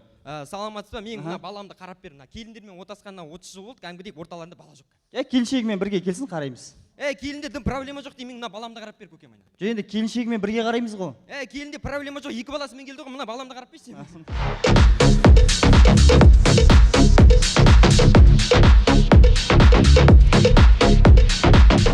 Анан дейтін 50 жылдығына арналған Үндістандағы концерт.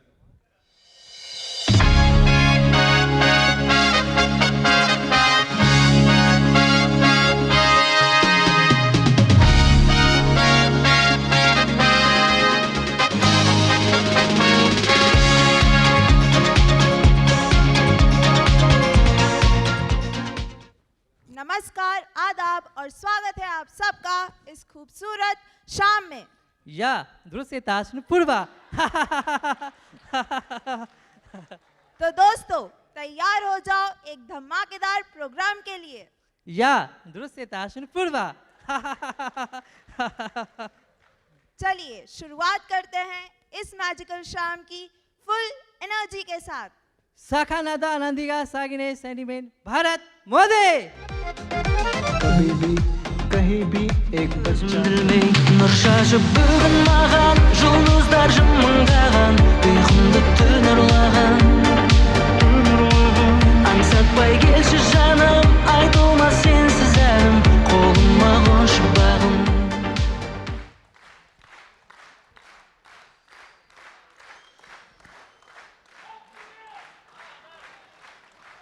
Рахмет. Жігіттер, менің КВН ойнап жүргеніме тура 1 жылдан асты. Осы уақытта папам КВНге қарсы болды. Ал анашым мені әрқашан қолдады. Жігіттер, сендерге анашымның жолдауы бар. और तुम्हारा तबीयत कैसा है और तुम्हारा पढ़ाई लिखाई कैसा चल रहा है आई होप सब अच्छा चल रहा होगा और तुम्हारे जो ये यूके सर हैं वो भी बहुत अच्छे हैं इंडिया से जो भी बच्चे गए हैं Ал енді Есен аға бұның мамасы былай деп жатыр енді. Бұл бала қиыншылық көріп өскен бала енді. 7 айлығында кіндікке оратылып дүниеге келген. Сондай 1-4-ке бұл бала қатты өткісі келіп тұр енді. 1-4-ке өтейінші.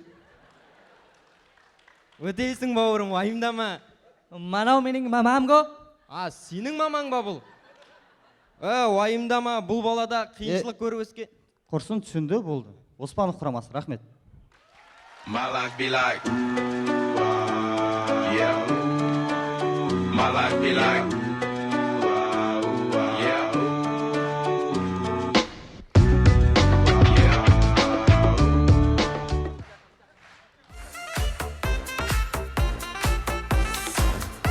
Оспанов құрамасы Марат Оспанов атындағы Батыс Қазақстан медициналық университетінің ректоры Талғар Сатыбайұлына өз алғыстарын білдіреді. Бренд Оспанов сахнаға.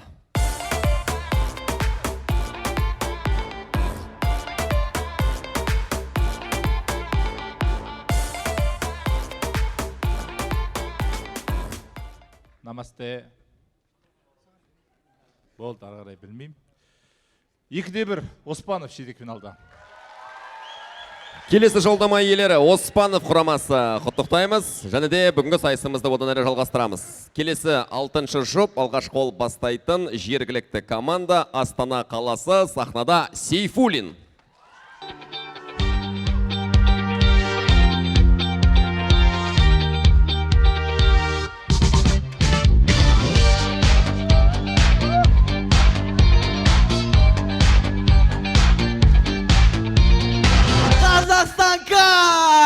Шаршамастаңдар, жас команда емессіңдер ма? Давай, энергетика, драйв қайда? Шаршамаңдар.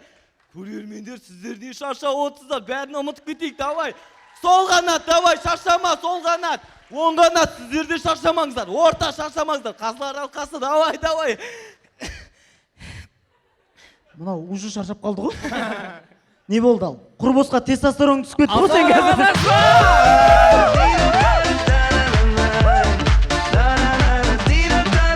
Асланға Мансуғаны актуал жаңалықтар айтайық. Жақында оқу жылы басталды. Мына бірінші сыныптар мектепке көріп жатыр. Балалардың санының көптігі соншалықты сыныптарға әріп жетіспей жатыр. 42 әріп, 42 классқа бөлініп тастаған кәдімгідей. Олар сонда алфавит біткенше ұра берген бе сонда? Бейіп жалғаса берсе ертең мынандай жағдайлар болады сияқты ғой? Shake it good. Yes. Танымадым. 86-шы мектеп. Жоқ, танымадым. 11-зы. 11-зы, иә, 11-зы. 11-юдағы мұқам ғой? 11-юдағы қалай істей аласың? Көрінбейсің ғой. Баламды сынып қалып келгейм. Қойшы, қай класста оқиды? 1А түбір асты квадрат 3, 4, 5, 6.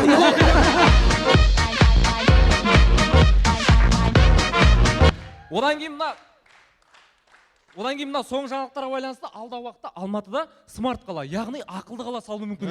Ол жерде ең үздік аурухана, ең үздік мектеп, ең сапалы жол болады деп отыр.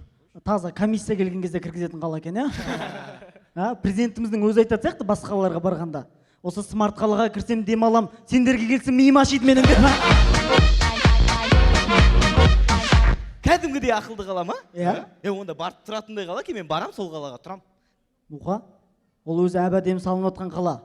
Сен барсаң IQ-ін түсіресің, ана қалаң керек емес. Сен смарт қала көшем дейсің, маған қарызымды қашан қайтарсың? Болған кезде қайтарамды, қазір айтпайтын шығарсың. Өйтіп алдыңға айттың ғой, уақыт болды, қайтар шеш. Енді сахнада айтып тұрмайтын шығарсың, Еркөш. Мен сені 30-қа салып жіберемін. Мына досыма сен қарыз беріп едім, қайтармай жатыр деп. Мына көп лайк жинайды ғой. Мен де сені салып жіберемін онда. Мен досымнан қарыз алып едім, мазамды алып жатыр деп салып жіберемін. Ол да көп лайк жинайды. Сендер қуасыңдар ма? Дос емессіңдер ме екеуің? Бала кезден бірге өскен. Дос деген қайғыда да қуанышта да керек болады ғой. Мен күшті айтып жібердім да. Мынаны 30-қа салып қояйыншы. Одан кейін жігіттер қазір мына Z ұрпақтан абьюзер жігіттер қоғамда қаптап кеткен кәдімгідей. Дұрыс айтасың, олар нағыз кринж ғой. Ертең олар ұрпақ ертең олар отбасы құрса, олар нағыз тиран болады. Тирандар қайдан шығатынын білесің ба? Мектеп кезде лузер болғаннан шығады олар. Вот мен постоянно осыны айтамын ғой сендерге, білесіңдер ма? Ондай пепперониларды қоғамға жақындатпау керек, дұрыс айтасыңдар. Не ол? Сендер де сондай бірдеңе айтып жатсыңдар ма? Пицца ғой ол. Онда мынандай бар. Ондай филадельфияларды жалпы жақындатпау керек қоғамға деген бар. Қалай ол? Сен қарның аш емес па негізі? Тек сушидің сетін жаттап алғансың ғой сен.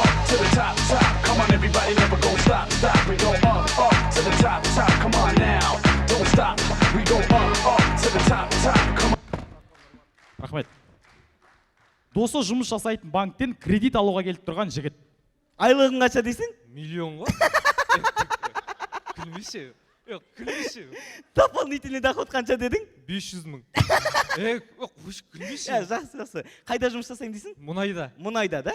Охранник емес, мұнайда. Қойшы бұл күле бермеші. Жақсы. Енді бізде банктен кредит алу үшін жалпы доверительный лицо дейтін болады. Сенімді адам бар ма ондай? Бар ғой, Диас бар ғой. Диас.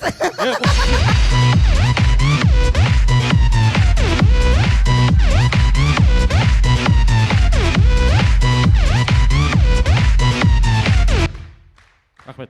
Мәжіліс жиналысынан кейін Ардақ Назаров үйінде. Ал тамақтан алып отырдар, рахмет келіп отқандар. Ал анашым, туған күніңізді бастамас бұрын бірден айтып жіберсем. Мынау Шардара ауылында 3 ай болды, жарық жоқ. Халық қайда қарап отыр, үкімет қайда қарап отыр осыған. Қуасыма оны жұмыста айтпайсыз ба? Тілек бірден шешті оған кейін. Тілекті жұмыстап қойдың да, просто мына мәселені шешу керек отыр бізге кәдімгі.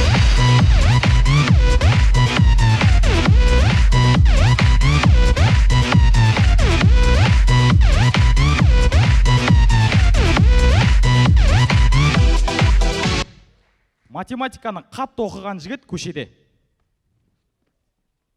Кешіріңіз, Асан емессіз ба? Үш алмасы бар Асан. Негізі басында 5 алма болған, оның екеуін үсенге берген Асан да? Сізбен фотоға түсіп алайын. Сіздің көптен бері кездес... Кешіріңіз, Айнұр. А пунктіне 20 км сағатпен шыққан Айнұр. Әлі бұл пунктіне жетті.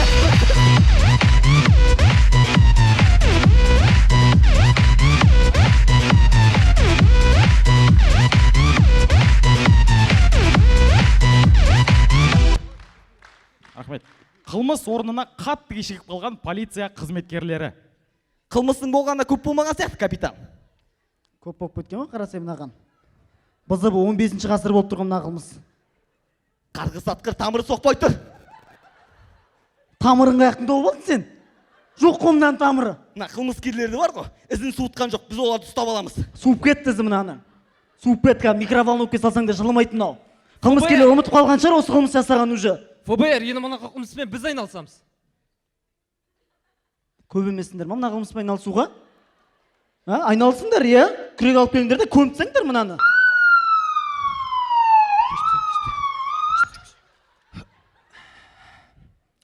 Сәл үлгермей алдым.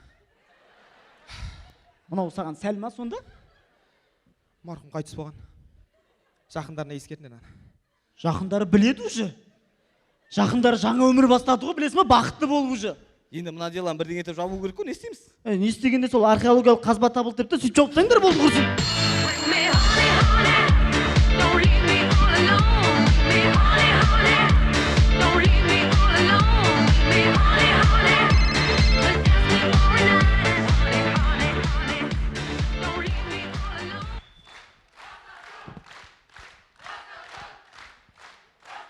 Рахмет.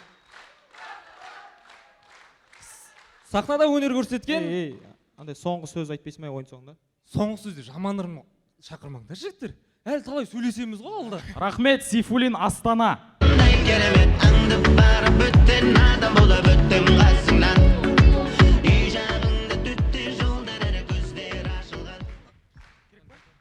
Сейфуллин құрамасы Сәкен Сейфуллин атындағы Қазақ агротехникалық зерттеу университетінің ректоры Қанат Треуовке өз алғыстарын білдіреді. Сейфуллиннің қарсыласы сахнада Алматы қаласы радиоэлектроника және байланыс әскери инженерлік институты. Сахнада байланыс жігіттері.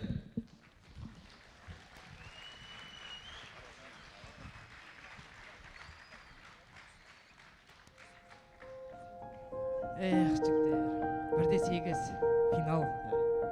Тікелей эфирден ата-анамыз да көреді. Қалай да ұту керек жігіттер. выходқа қалай шығамыз осы? Әуендетіп көрсек қалай? Әуендетіп? Деген ай әнші емеспіз, Басқа қалай шығуға болады? Жігіттер, ойлаш. Бір десе финал, эфир, халық жыртылып жатыр. Бұрынғы қыздарымыз уже біз сахнаға көруге келіп отыр. Адам болмайсың деген абайлар бізді көріп, адам болып кеткенсің деп отыр. Жюрилер уже 5 деген баған емес, 6 деген баған деп отыр. Айтпақшы командада қыз бар, еще сөйлемейді.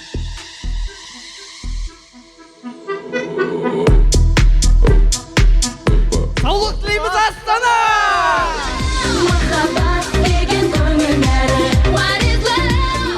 Жалпы құрметті көрермендер, біле білсеңіздер, Жайдарман тарихындағы ең массовка шоу команда ол біз. Тоқташ, мұнан бәрі сонда кім болып тұр? Реквизит па саған? Өйтіп айтпасайшы, ренжиді ғой. Әсіресе мынау ренжиді. Бұл ренжісе командир ренжиді. Командирдің баласы ғой. Бути, нормально ма бәрі? Жаным әшейін.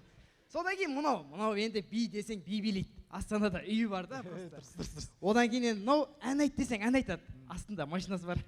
Содан кейін енді мынау игровой мықты игрок кәдімгі. Игрок нес? Командаға игрокқа бағасыңдар ма? Ертең бастарыңа бәле болады. Отбасымен ажырасып отыр. Статья болар кәдімгідей. Лудамандарды амаңдар командаға. Онда игрок емес. Кәдімгі Жайдарман ойнайтын игрок та. Жігіттер біле білсіңдер, ол анау емес, тамада болғанда да өзін өзі ұстай алатын, әке шешесін сыйлайтын, әкем Асқар Тауым деп жүрген тамадалардың бірі. Сосын енді ақшасы бар.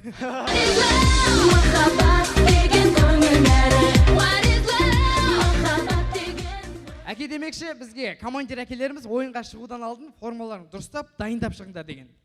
Бірақ шілі емес та, Шерхан, не ана медальдарың толтыр бұл? Сен шықтың ба?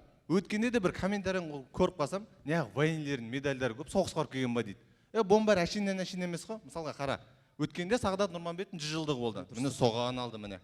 Одан кейін Абай Құнанбайдың 180 жылдығы болды. Соғаған алды міне. Сосын бұның 2 баласы бар. Соғаған аған. Өткенде 2 баласы әңгі жарысынан 2-ші орын апты. Соғаған алды. Жалпы әскери қызметшілер медальдарын жайдан жай алып жатыр ма?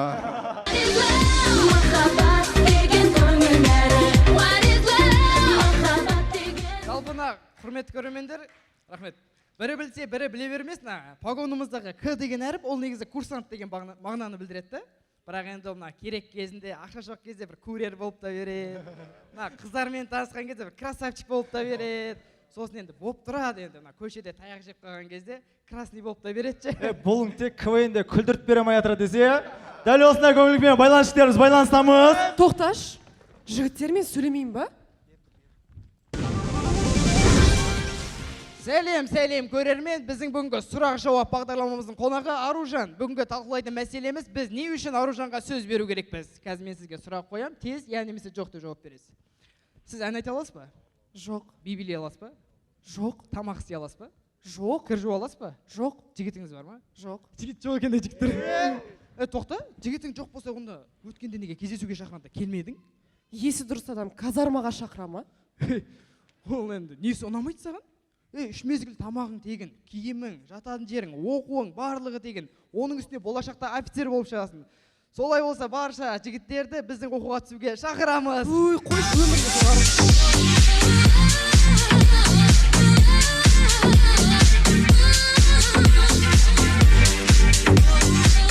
Рахмет. Сонымен тамашалаймыз, біздің командадағы жалғыз сөйлейтін бала ауырып қалса.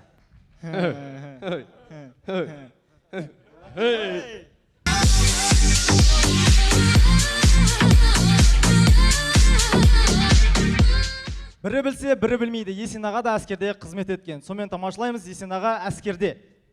Дух. Мен. Фамилия. Қатардағы жауынгер Файлов. Файлов. Қатардағы жауынгер Леукен қайда? Ар жақта. Шақыр. Есен аға. Қандай аға? Ол қазір дед қой.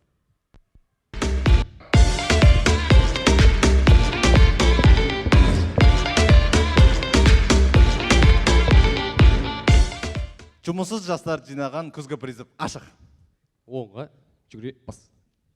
Есін аға, жалпы бізде байланыс жігіттер деген команда бар еді. Солар өтіп кетсе қалай болады? Жақсы.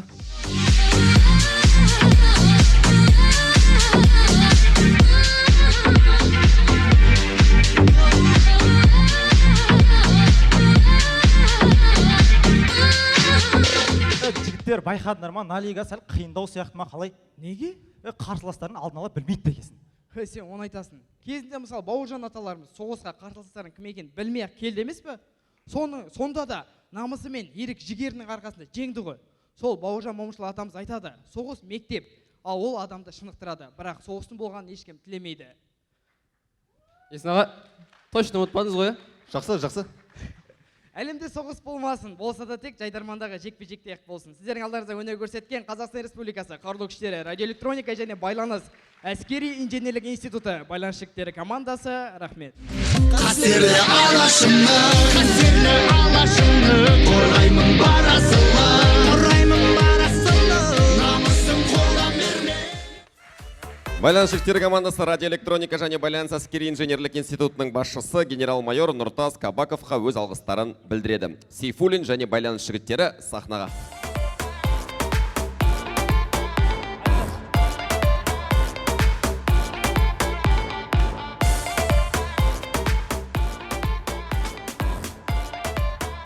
Рахмет, қазылар алқасының шешімі. 6-шы жұпта ғана қазылар алқасы бір ауыздан бір командаға жолдама беріп отырмыз. Ширек финалда Сейфуллин 3-0.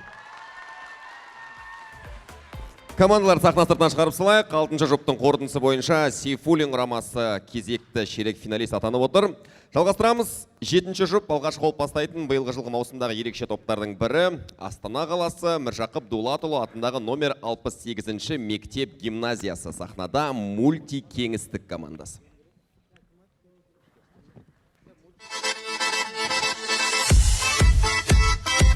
Европа қай жерде, әлем мәні өнерде, езуді тарт көрімде, мықты болсаң дәлелде, егер көңіл күй түссе, Мәскеуге барып жетсе, бізбен бірге ойнап көр, егерде әзір өтсе. Ассалаумағалейкум, Астана!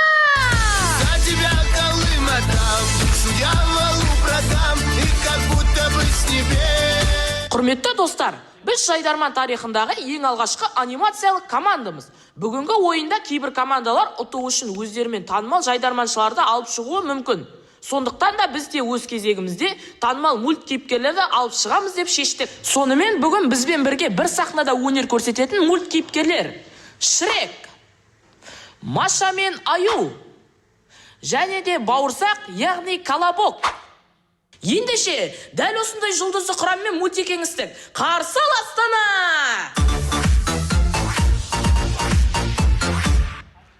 Егер де елімізде кубальт сатып алатын болсаң, құтты болсын, бұл кубальт енді сіздікі. Рахмет. Не деген жайлы машина? Қалай? Ужыма не? Көктем, құстар жылы жаққа оралуда. Қайда кетіп баратсың? Жылы жақ ан жақта ғой?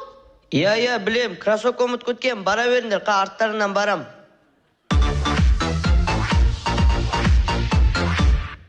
Алматыдағы концертте Джейлоның үстіне қонған шегіртке үйінде. Жаным, мені кешірші. Оңбаған, кет, мен сені көргім келмейді. Сен менің мәңгі жүрегімде қаласың.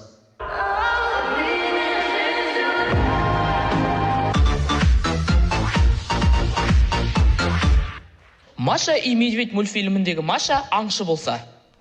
Енді аңшылық маусымы жауып қалмай тұрғанда, ана 2 қасқырды атып алсам, биылдыққа жарайды сол.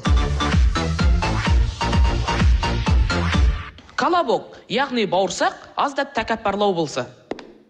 Ассалаумағалейкум, танысып қояйық, есімім Самса болады. Бауырым тұрады, әртүрше, жақындамаш, сен шотын басуын сияқсың, кет жар қарай. Айтшы, жабыққан шағында, боласа деп жанымда. Құрметті достар, сіздердің алдарыңызда өнер көрсеткен жасанды интеллекттің туындылары мультикеңістік командасы. Қазақстан жасанды интеллектпен бірге болашаққа қадам жасауда. Рахмет, Астана!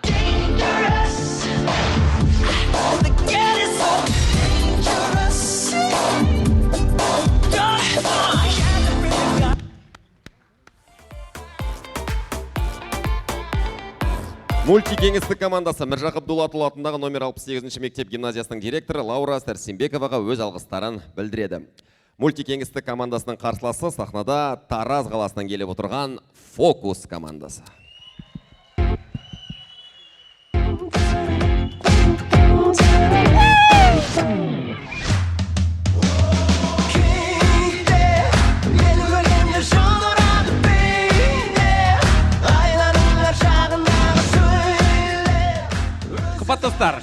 Қымбат достар, мойындаңыздаршы.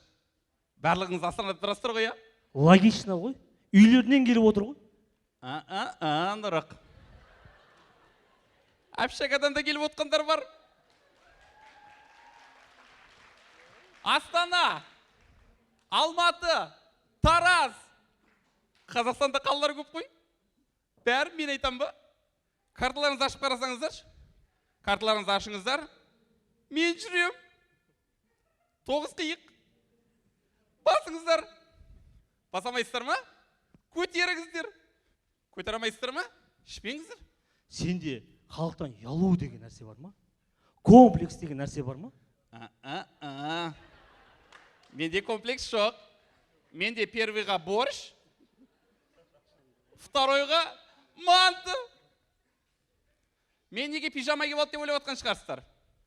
Қазір ұйықтатам. Астанаға келіп, квартира іздедік.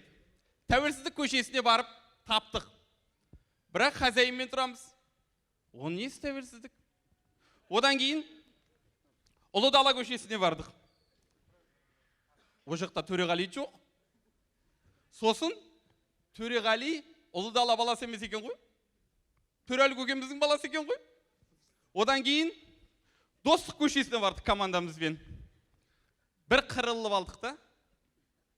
Заявление жазайық деп, левый берекке бардық.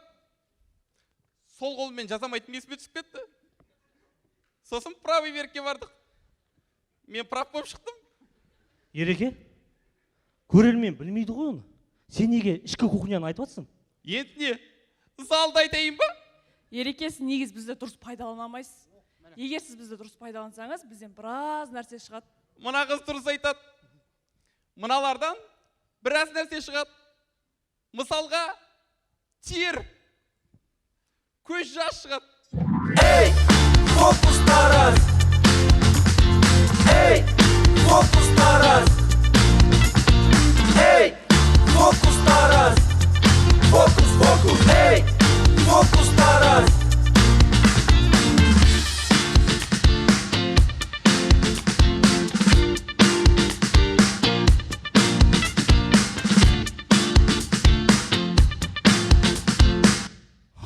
Мұны яқта екенсіздер ғой? Мен сіздерді арттан іздеп жүрмін ғой. Үйтіп уайымдап тұрыңыздаршы.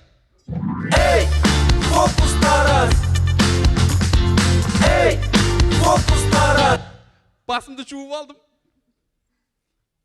Басымды жуып алдым. Достар, байқайсыздар ма? Адамның бір аяғы, бір аяғынан үлкенге құрмет, кішіге ізет. Мынаның папасы күзет. Менің папам прокурор. Жақында тал отырғызды. Анау тал условкамен шығып кетті. Ай, бәрекелді ағайын, жекжаттардан бір адам сөйлеп болса, қалғаныңыз қосыласыздар ғой? Қосыламыз. Эй, Фокус Тараз! Эй, Фокус Тараз! Сонымен көрейік, Майкл Джексон Заттыбектің әнін айтса. Енді қайтемін деп ойладым. Эй, Фокус Тараз! Эй, Фокус Тараз! Сонымен көрейік, Африкалық мектепте. Ей, не болды? Не болды жалаңда? Біреудің бір жері ашып тұр ма? Жон, саған не жоқ? Жана, мына жерде тұрдың, ана жерге кетіп қапсың. Мына жерде су шығып жатыр ма астынан? Мына жерден шықты апай. Майкл, мына жақты қас, мына жақты.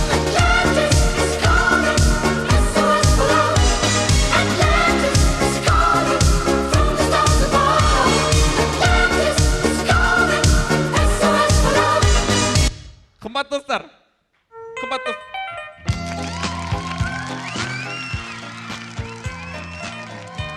шапалақ ұрмай-ақ қойыңыздар. Онсыз да сіздердің махаббаттарыңызды сезіп жатырмыз. Уайымдамаңыздар. Ойыннан кейін фотоға түсіп береміз. Engkau yang cantik, engkau yang manis, engkau yang manja, selalu tersipu, rawan sikapmu. Сахнада күлдіретін фокус. Но только без фокуса.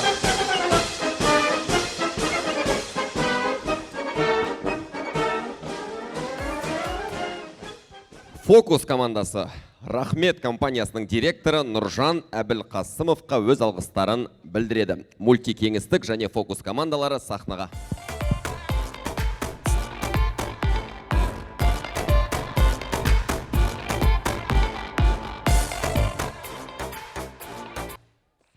Жетінші жұп бойынша қазылар алқасының шешімі. 2-4-5 қазылар алқасының шешімі 2-1 фокус. Фокус командасы ширек финалист атанып отыр. Шашақ болған жоқсыздар ма? Бір сергі болайық. Командаларға қолдау ретінде қол соғып, қолдау танытып отырыңыздар. Қазақстан кап сайыстары 1-8 финал, соңғы 8-ші жұп. Тартысты бәсеке, алғашқы болып бастайтын Семей қаласы Қарағайлы құрамасы.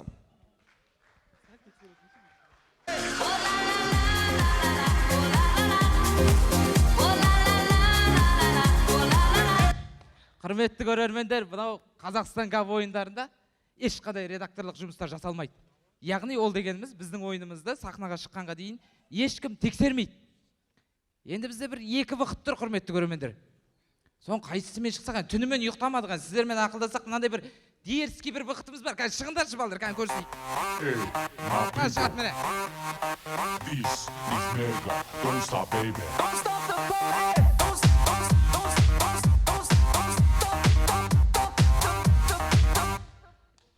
Мынау енді жаңа көріп тұрғаныз дерзкий вақыт тұрғаныз вақыты болса. Енді мынау милый вақыттарың бар, соны бір милый вақытымыз бар, қарағаныңызда қызық болады. Ал давай шыға беріңдер.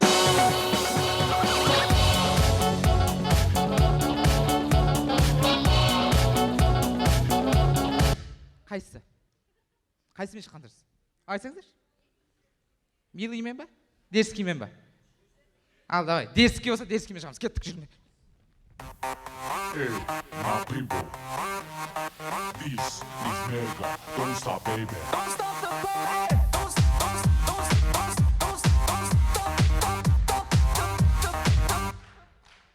party. Енді мынау қайырлы кеш деген сөздің 4 варианты тұр бізде мынау. Ана ауа тұр. Қойшы болды, Тимур. Внимание. Говорит. Гәшін. Қайырлы кеш Қазақстан!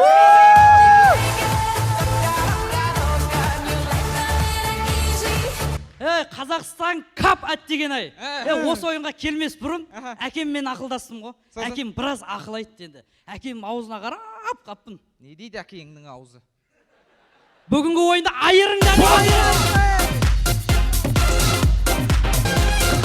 Жігіттер, айтып жатсыңдар ғой, жаңа соңғы жаңалықтарды айтайық та. Міне, еліміздің командасы, Қайрат командасы Чемпиондар лигасына шықты. Молодец. Жақында Алматыда Реал Мадридпен ойнайды.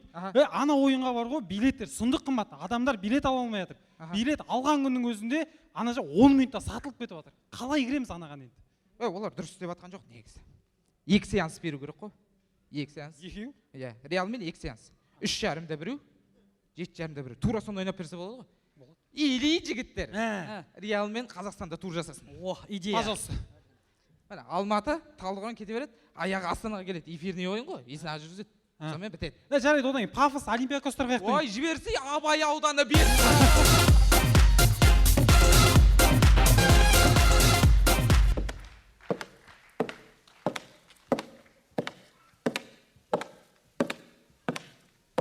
Өкшеңді қыршеу. Тас болып қапты ғой ана жер вообще. Қайдан келесің? Не жоқ болып кеттің сен? Жігіттер жаңа жолда келе жатып, Сулпактың охранникімен төбелесіп қалдым. Анауын жынды екен, маған қарап тұрды да телефон лақтырды. Микроволновка лақтырды. Холодильник лақтырды. Базар жоқ, Сулпактың техникасы мықты екен жігіттер. Олай болса ауыз біршілігі жоқ.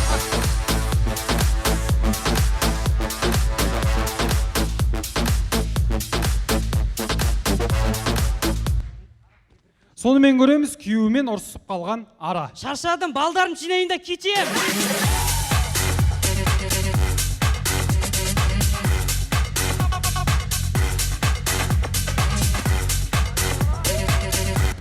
Бір күнде бір статьямен 37 адамды соттап жіберген сот. Дәл осындай мәтінде Құмарбеков Ғабит.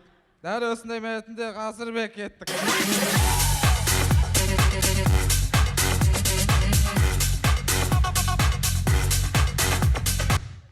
Цыган Каспий терминалының алдында.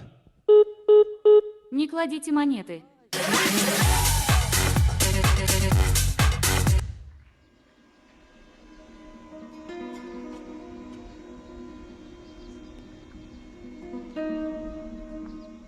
Мына әзілді кім өлтіріп кетті деп ойлайсың, Шалқар?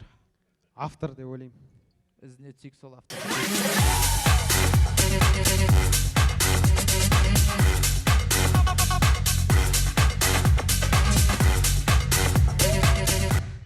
Өзін көрсете алмай жүрген автобус диспетчері. Келесі аялдама Абай Құнанбаев. Көзімнің қарасы. Көзімнің қарасы, көңлімнің...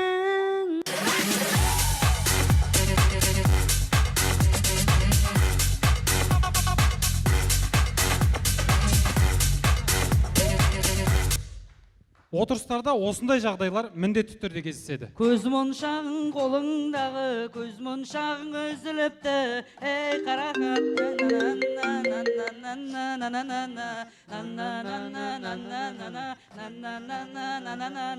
Көз моншағың қолыңдағы,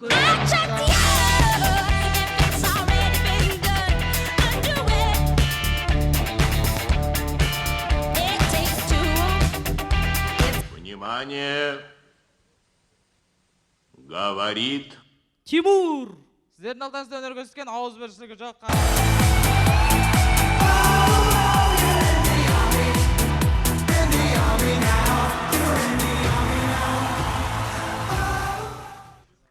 Қарағайлы құрамасы залда отырып қол соғып қолдаған бүгінгі барша көрермендерге өз алғыстарын білдіреді. Рахмет сіздерге. Соңғы команда Батыс Қазақстан облысы Қаратөбе ауданы сахнада Қаратөбе құрамасы.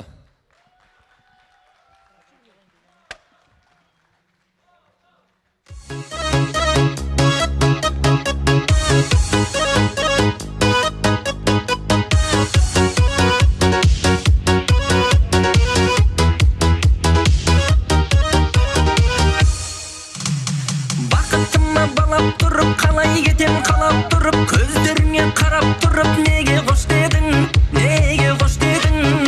Барлығынан биік тұрып, жанарыма күліп тұрып, мені шексіз сүйіп тұрып, неге қош дедің.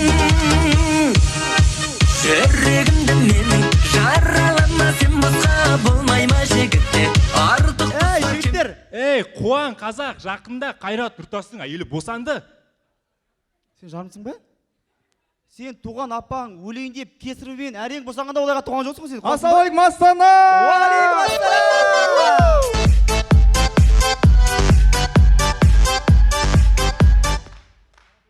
Так, құрметті достар, құрметті көрермендер, құрметті военныйлар, сіздер танымайсыздар ғой. Мына біз мына Бұқау ауданы, Қаратөбе деген ауданнан келдік. Мына біз өзіміздің ауданнан шыққан мықты кісілер айтайықшы. Біздің ауданнан екінші әнұран жазған Ескендір Хасанғалиев шыққан, Ғарифолла Құрманғалиев шыққан, Мұхит Мералұлы шыққан. Тілдерден кім бар? Тілдерден кім мақтанады? Нормально.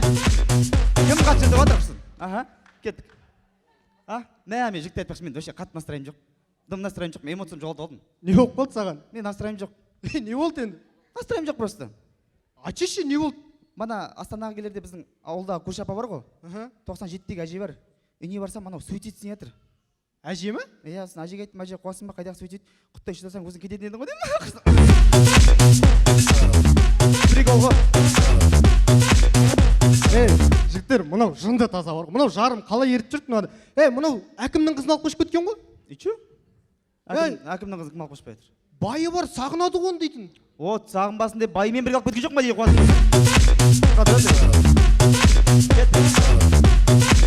Жігіттер, мен Орал қаласындағы Жайық өзен жаман уайымдайым жүрмін бар ғой. Күннен күнге тартылып жатыр өзен. Сен басқа проблема жоқ па сенің? Өзенде неге уайымдап жүрсің? сен военкоматтың ойында, сен әке шешеңнің ойында, қалай кредит төлеймін деп ойында сен жарымсың ба? Сен ойбай мына қара бала мені ойын батыр екен деп жайық көбеймейді қосың ба? Бітеміз жігіттер, жайықты көбейту үшін бітеміз. Қазір ойыннан кейін сосын бесеуміз, жаңа фокустың баласы бар, бейжан кейін бәріміз барамыз да. Манты! Сосын жаңағы ана жаңа бәріміз келген балдар барамыз да, не істейміз? Тынық мұхитқа қарай басамыз, тынық мұхитқа барамыз да, сосын тынық мұхиттан жайыққа дейін арық қазамыз. Сосын өзенді үлкейтеміз. Ақыры су кіргізіп отырсың, біздің бақшаға да су кіргізбейші? Жоқ, құдай кереміз, қайда бақша не істейсің сен оны? Мынау кісі болып қалды ғой. Ойлағам ғой, бақшама су кіргізіп плюста қалам ба деп. Исатай, сенде вообще бір тым плюс жоқ сенде. Сенде вообще плюс жоқ. Сенің өміріңнің үлкен плюсың 2004 жылы шетінен бітір қалғаның, басқа плюс жоқ.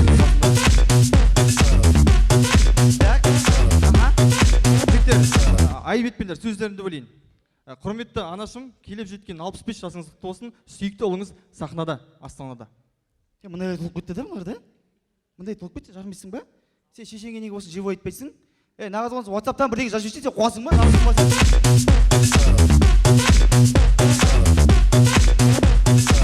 Жігіттер, байқайсыңдар ма? Соңғы кездерде жұлдызды отбасылар ажырасып отыр ғой.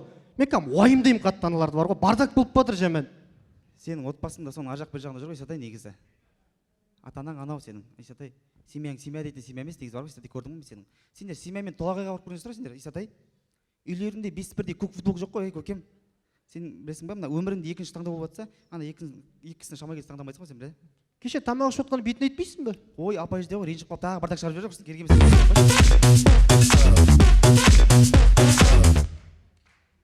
Ендеше, жігіттер, отырайық.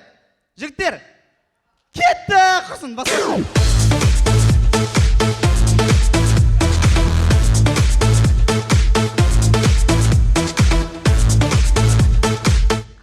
Мектепте дәл осылай ерте есетін қыздар болады. Саламатсыз ағай, саламатсыз. Привет, Макс, қалайсыңдар?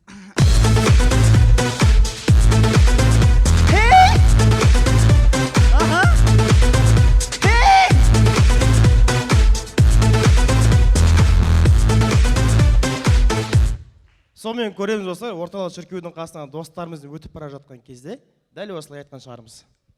Осының ішіне негізі бір кіріп шығу керек негізі да.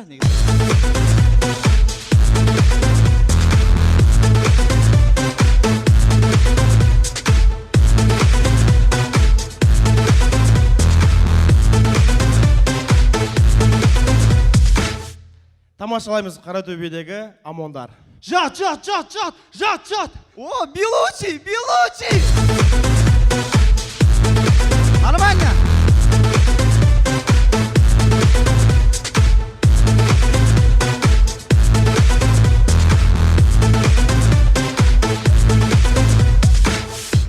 Жалғастырамыз, тойдан кейін дәл осындай жағдайлар болған шығар.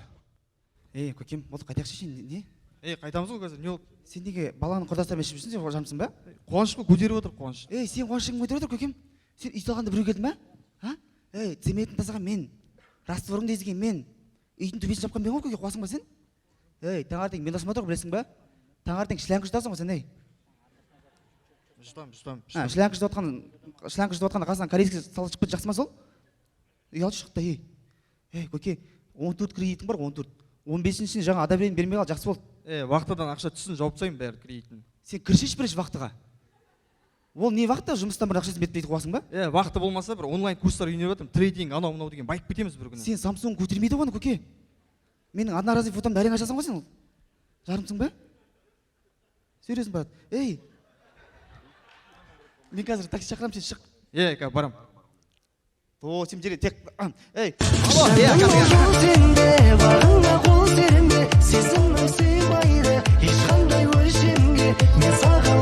Солай тұтып аттың бар өзіңді.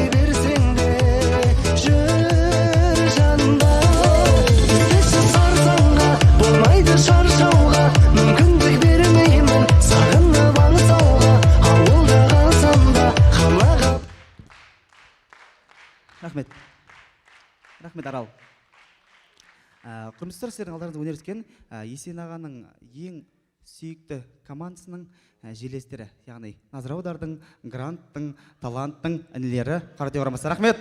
Орал!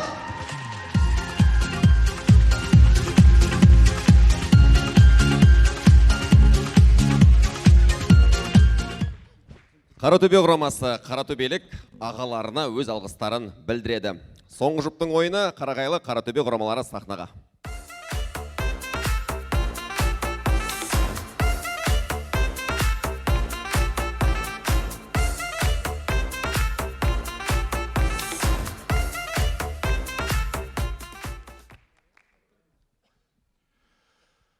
Екіде бір Қарағайлы ширек финалға. Қарағайлы құрамасы ширек финалист атанып отыр. Құттықтаймыз. Ендеше бүгінгі ойын өз мәресіне жетті. Командаларға Қазылар алқасының ойын білсек. Барлық команда сахнаға. Бүгінгі сайысқа қатысқан барша топтарды көрермендеріміздің қаттырақ соғылған қошеметтеріңізге бөлене отыра сахнаға шақырамыз. Командалар сахнаға.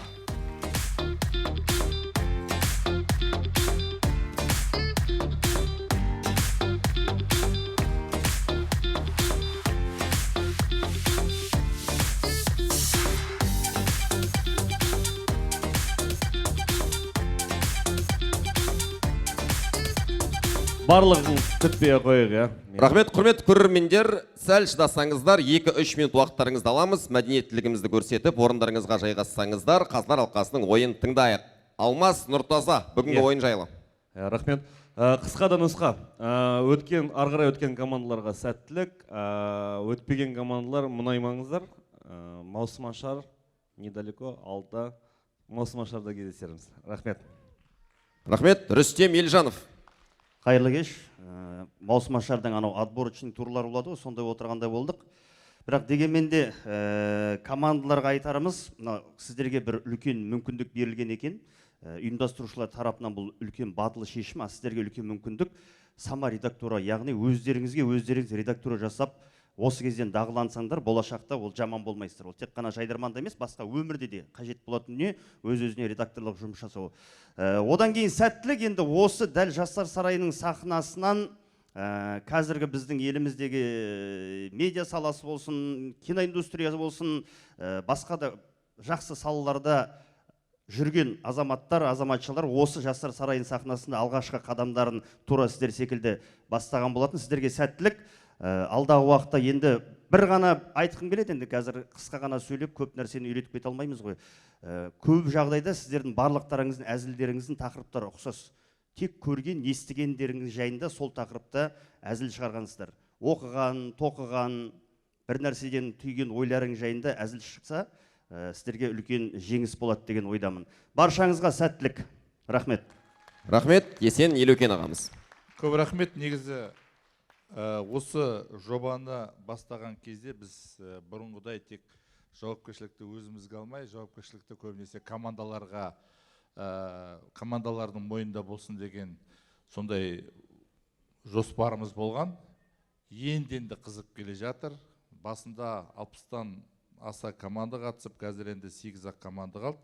Әлі күнге шейін түсінбей жатқан командалар бар. Дегенмен бұл жерде мынаны айтар едім. Негізі күлдірген әрине дұрыс, бірақ бұл жерде ең бастысы бір ішінде іліп аларлық дүние, болашаға барау деген сияқты, кейбір дүниені өздері жасады деген сияқты сондай элементтерді біз қарап, сондай шешім шығарып отырдық. Мына жерде кейбір көрермен түсінбей қалғанда шығар, сондықтан да әр Қазылар алқасының бағыты әртүрлі болды. Енді мен қазір осы кезде бір нәрсені айтып өтейін. Жалпы осы күзде бірнеше жобаларымыз бар. Осы ары қарай шықпаған командаларды осы арнайы жобаларға шақырамыз. Осы жерде де бірнеше командалар арнайы жобаларда жүр. Сондықтан да барынша мүмкіндігінше осы жобаларға қатысып, келер жылғы маусымға өздеріңізді дайындай берсеңіздер. Биыл жазда бірнеше жобамыз болды, тек қана осы қазақстандық деңгейде емес, сонымен қатар халықаралық КВН ойындарында біздің командаларымыз жақсы жетістікке жетті. Өзбекстанда өткен, Қаршы деген қалада өткен үлкен жоба болған. Сол жерде біздің командамыз қазақша, өзбекше барынша араластырып, сол жерде бас жүлдені жеңіп алды. Халықаралық КВН ойындарында ерекше өнер көрсетіп, жоғары деңгейде көзге түскендеріңіз үшін шынайы алғысымызды білдіреміз. Әзіл мен тақпырлықты ұштастыра отырып, қазақ жастарының шығармашылығы мен мәдениетін биік дәрежеде таныттыңыздар. ізденістеріңіз бен қажырлы еңбектеріңіздің арқасында көрермен қауымға қуаныш сыйлап, жайдарманның беделін арттыра түстіңіздер. Шығармашылықпен жолдарыңызға табыс пен шабыт серіңіз болсын ізгі ниетпен. Есен Елеукен. Бұл Тұмар командасына алғыс хатымыз. Тұмар командасы бүгін ортамызда. Қол соғып, аруларымызды құттықтап қояйық. Керемет жетістікке жетіп отыр. Есен Елеукен ағамыздың атынан алғыс хат арнайы біздің аруларымызға. Қол соғып қойыңыздар. Тұмар командасы құттықтаймыз. Негізі келер жылы бұлай бөліп емес, бір 10 күннің ішінде барлық команданы жинап, және бізде мысалы қатарынан 2 ойын өтіп жатады. Бұл жерде командалардың қаншалықты жылдам, қаншалықты тапқыр, қаншалықты өздеріне осындай дүние жинай алады, соны тексеріп жатырмыз. Қазір осыны үйреніп алсаңыздар, дағды қылып алсаңыздар, болашақта егер жоспарларыңыз болып жатса, үлкен лигаларда, ұлттық лигада, суперлигада, тіпті жайдарман топ атты жобаларда осындай дүние жасасаңыздар, өздеріңізге жеңіл болады. Өткен командаларға сәттілік, енді қай командамен жаңағы бәсекеге түседі, оны ойынның алдында 1 сағат бұрын біле аласыздар. Баршаңызға рахмет. Үрістен ағаларыңда кезінде жайдарманда жүлделі орынға ие болған, аспаннан салбырап түскен ештеңе жоқ. Қазіргі жүрген бүкіл танымал қазақ киносы контент өндірушілердің барлығы осы Рүстем ағаларыңыздың алдынан өткен. Ал енді Алмас бұл халықаралық деңгейдегі біздің майталманымыз. Арасында дым несі жоқ мен ғана, бірақ енді бізде жұмыс жасап жатқан шығармыз. Сондықтан да баршаңызға рахмет. Сау болыңыздар, жайдарманның жайдары салыстарында жолыққанша. Бүгін тағы да мен бүгінгі біздің жайдарма Қазақстан капты жүргізуші Жалғас деген әріптесіме тағы да үлкен алғысымды білдіремін. Үйленгенсің ба сен? Жоқ әлі. Вот краш, қыздар. Рахмет. Рахмет, құрметті көрермендер.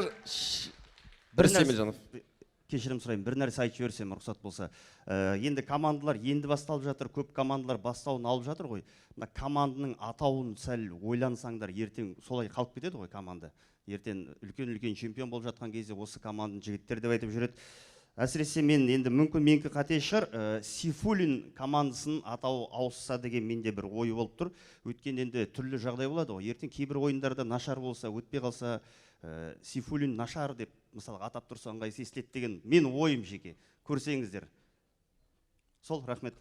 Құрметті көрермен, баршаңызды 2 күннен кейін дәл осы жастар сарайында 16 қыркүйек күні Қазақстан кап сайысының 1/4 ширек финал ойындарында күтетін боламыз. Жайдарманның жайдарлы сайыстарында жолыққанша аман сау болыңыздар. Every day, every night, олар жайдарман ойнайды, олар басқаша ойлайды, қоям дейді, қоя алмайды, бұл ойынға еш тоймайды, көрермен қазы сынайды, бұл сұрақ бәрін қинайды.